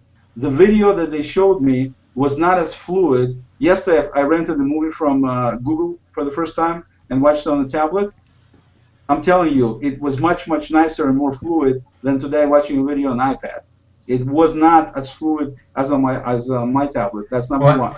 And I think the biggest thing is you're paying less for more powerful hardware. Looking at resolution, personally with my eyesight, I could not tell the difference why that display is so much nicer than mine. It's visually, when you're looking at games, when you're looking at just graphics, I couldn't see it. It doesn't look any nicer than mine does. But mine sure the hell moves a lot faster than that one did, even though they. I mean, are you saying it's just hype? The Retina display, the Apple Retina display, the whole idea is that at a normal distance, you can't tell any pixels. It looks like real life or whatever. Since I'm used to looking at my display, I did not see anything like, oh my God, this looks so much better than mine. I didn't, from what I saw today. And if you look at the price is the same price except you get half the RAM. All right, so you're happy with your purchase? I'm very happy. definitely would not recommend new iPad to anybody because A, you're getting less for the buck. You're getting a 5 megapixel camera. Mine has 8. You're getting the same crappy front camera as they had before, which just baffles me. Why they would put the same camera on the front, just as crappy as the old one was. And there's really no. I mean, with all the hype that was around this new iPad, I just don't get it. I don't get it. There's nothing there to get excited about. All right. Next topic. Next topic. And this is a ratings bonanza from Oleg. Autosave extension for Chrome. We covered it already. Next topic. YouTube lets you create a channel. This is our last topic before the round robin. YouTube lets you create a channel based on your Google Plus profile. Priz or Oleg, who wants to do this? Yeah, this is going to be an interesting one. We'll see what develops. This is probably one of the first times that we're seeing a crossover in this kind of direction between Plus and Google and Plus and YouTube. So we'll see how it develops. But it sounds like they're moving bit by bit a little bit closer to getting Hangouts on air to everybody and having that published to this YouTube profile that's now the same as your personal profile from Google Plus. So it's interesting. It's a step. It's a small step, but it's a step. I've always been curious, Alan and Oleg or whoever, about the why they integrated videos in a separate system in Google Plus, almost like as a, I don't know, let's throw it in there. When they had YouTube, why didn't they just do better YouTube integration? Why do they have a separate thing? Like Oleg, was bragging and rightly so about the neat feature where you could, record a post with video and post it just like a regular thing. But I was like, well, they have this thing where they can make money from ads and stuff. Why didn't they just do a better integration instead of coming up with sort of a hybrid? There are two reasons for that. I think there are two reasons for that, Dan. The first is that right out of the bat, they needed something, and YouTube was this whole other product team in a whole different location, and there was no way they could integrate the two so quickly. YouTube was just this big thing on its own, so dragging them into this new product, they were hesitant, they were worried. The second thing is, I have this theory about big companies, and that's that at some point they feel like they don't have any competitors, so they need to start competing against themselves. I've seen this with Microsoft, I've seen this with Apple, and I think we're now beginning to see it with Google. Possibly. That they've got two identical products that are competing against each other, and at some point they're going to start weeding them out. They didn't know they were doing it. Alan, I think a lot. I work for a really large company. I mean, tens of thousands of people work in multinational, and what I have. Like what you said, it's not just that they compete against each other, it's a lack of communication. It's like the right leg doesn't know what the hell the left leg is doing. Exactly. And so do you know how many times we have to have Sigma, what do you call it? Greenbelt projects to undo some project that so-and-so was working on, and they didn't, do it right, or they didn't include enough people, and they screwed up something downstream. It's crazy. And I agree with Pam, because this is mostly about centralization and decentralization. When a company is not doing that great, they try to centralize everything. When they actually have a lot of money and they're spending a lot of money, each arm gets their own budget and they just go ahead and buy whatever they want, or they just go ahead and implement whatever they do. I can vouch for what Pam said. Okay, Pam is eating now, so let's hope it's not pink slime. That's exactly what it is. It's a big pink slime burger. Yes. All right, I think we got one more topic, right? Or we're done. Any final thoughts, starting from the right of my stream here, from Sarik? Any final thoughts on your wonderful Google Plus week? I think what's that guy's name? The John. First, yeah. John. Yes. CBS. I think CBS News. He made CBS guy. But initially, he made some sense about the fact that I don't know whether it's spin actually, but I think Google could be a little more forthcoming in terms of information about initially they never came out and said that every Google product being used can be counted as a Google Plus user. Or I mean, last interview with Vic, he actually said that okay, you know what, Facebook or any other social media, they count everybody, so we're gonna count everybody as well. So that makes me ask: the last time they said 90 million, are they already counting those 90 million users as people who use all the Google services? No, Google has something like 1 billion users. Right. Probably, yes. So what I'm saying is there is a certain level of lack of clarity from what Google says at times. Wait a minute. Where was this report from, Sri? Was that from? Isn't that the network where Dan Rather got fired for misinformation? Oh, I mean, you can't, you got to move on. I mean, exactly. I mean, exactly. exactly. No, I'm just saying he made a little sense, but again, he was also the whole spin thing was like it was. He was a stand-up guy for coming on, and I don't like to talk about our guests after they leave. And how many times did you ask him? I don't like to talk about our guests after they leave. Okay, topic change. But answer my question. How many times did you ask him? Missed that. How many and you're times adorable. So don't say he was a stand-up guy. I think he was. Forget it. I should not bring up the topic at all. I'm glad he came on.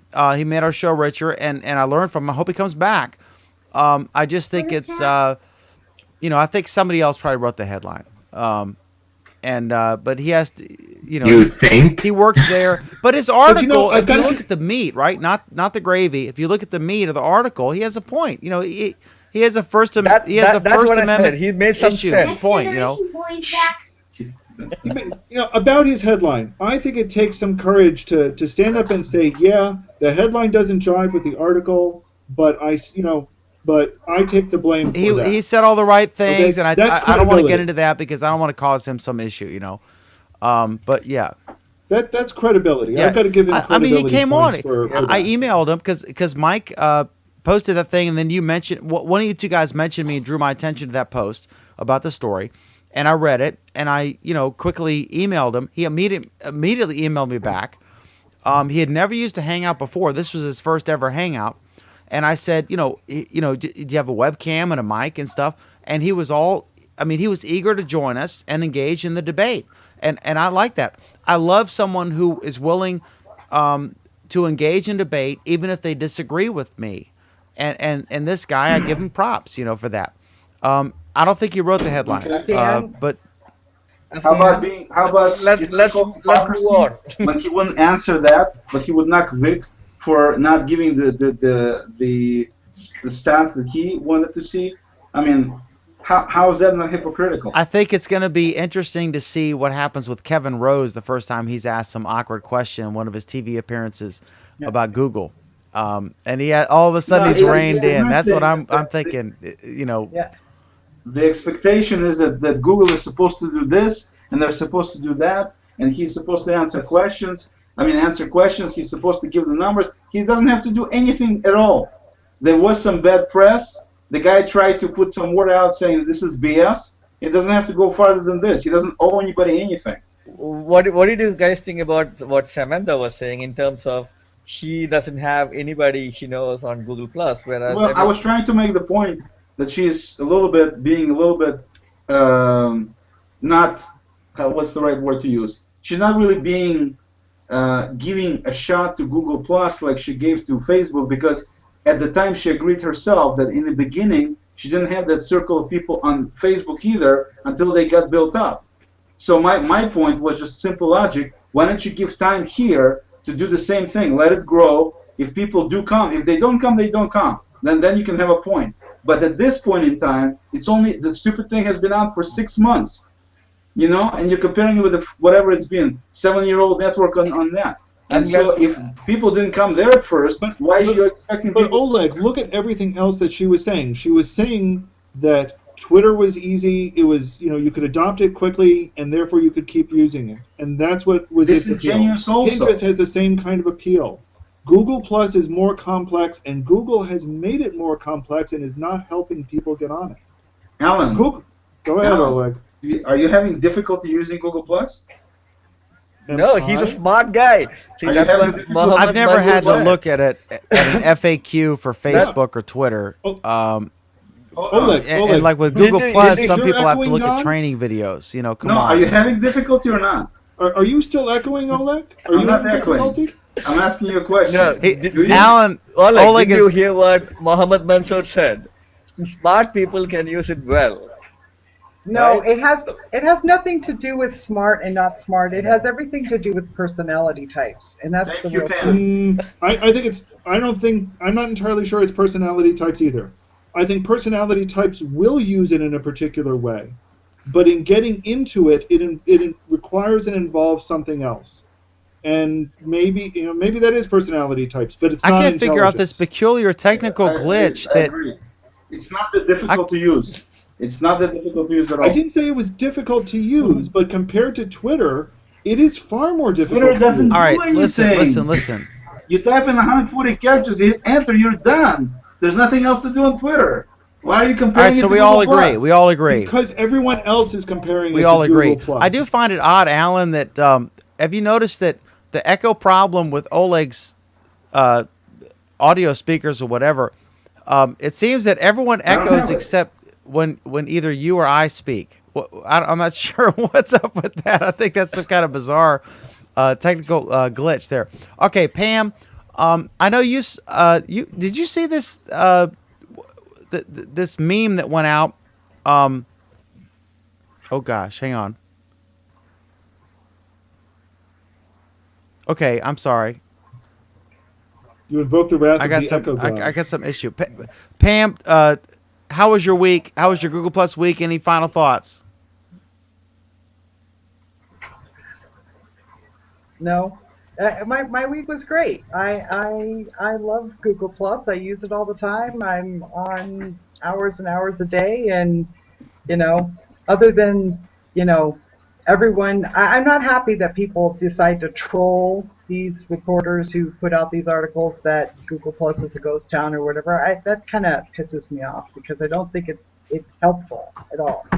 Pam, But, it's people are people no matter where they are. Okay, Which is It's why- like there's this expectation that Google Plus is supposed to be a holy place where only perfect people live. Well, that's what I didn't get. If I follow her on Twitter, that talking about whatever her name is, yeah, Samantha. Talking about Samantha. If I follow her on Twitter, that's fine. But if I follow her on Google Plus, that's creepy. That doesn't make any sense. I mean, Absolutely. she's posting It's a lot less because- on Google Plus. No, first but it of was a all. little bit more than that, Anthony. I mean, people were grabbing her information from other networks and posting on Google Plus. It was a little bit more than just people following her and stuff. But the bottom line is she, all she. I mean, it's not that big of a deal. It's not that people can stalk you if you don't want them to. I mean, whenever anybody follows me, they immediately get ignored. All of them. Okay, all of them get ignored right from the beginning. She can do exactly the same thing, and then nobody quote unquote stalks her. The problem Right, is but privacy control.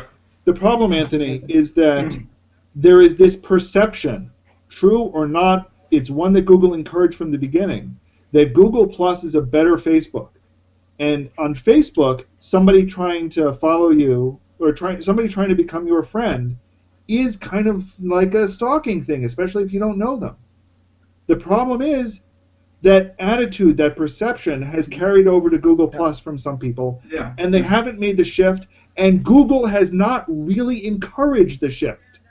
so Dan, that's how my week Yeah, went. I was gonna say I got my feedback. I'm sorry. What I was gonna ask you is this meme about. I was just curious if you read. Did you read the story about the lady who wrote the Olive Garden review? Did any of you guys read that? Yes. Sariq, what? No. Any? I forgot the town. Oh, I Where's can't this remember. place? I Where mean, was she it? just She was on Piers Morgan and I guess it wasn't as big a story as because I'm a journalist, so I follow these news stories. But it it was a big meme. It was story, funny and because she was just a sweet lady Right. who wrote this story. What's your perspective on it? me. I mean, did you actually? Oh yeah, I read read it and I read all the stories about it and all this stuff. Yeah, she was great. I thought we were going to be done with the show. We're done. We're What's going on? we're in the last The 3 guy minutes. not done? Real quick. I mean, it was a very The last short. 3 minutes, it'll take half an hour. Star Wars. It was a very short, sweet, funny review. I wouldn't say really funny, but I don't know. I don't know why it went so viral. I mean, somebody, some major pusher, maybe just put it somewhere, and then it just went ballistic. But it was fun to read. There was a lot of people who was criticizing her as well. I mean, it's a small town. If there is an Olive Garden there, and she goes there, what's the big deal about it? You know, I mean, she did a good job, I think. You guys actually should read the review. Yeah, it's interesting. Oh, there it is. Just Google Olive Garden review and you'll get it. And then the final question for Anthony or Alan or whatever. That's what he calls me now. Whatever. Alan or Anthony, not Oleg. The Encyclopedia Britannica, born in never. 1768, right? And the print edition is dying this year.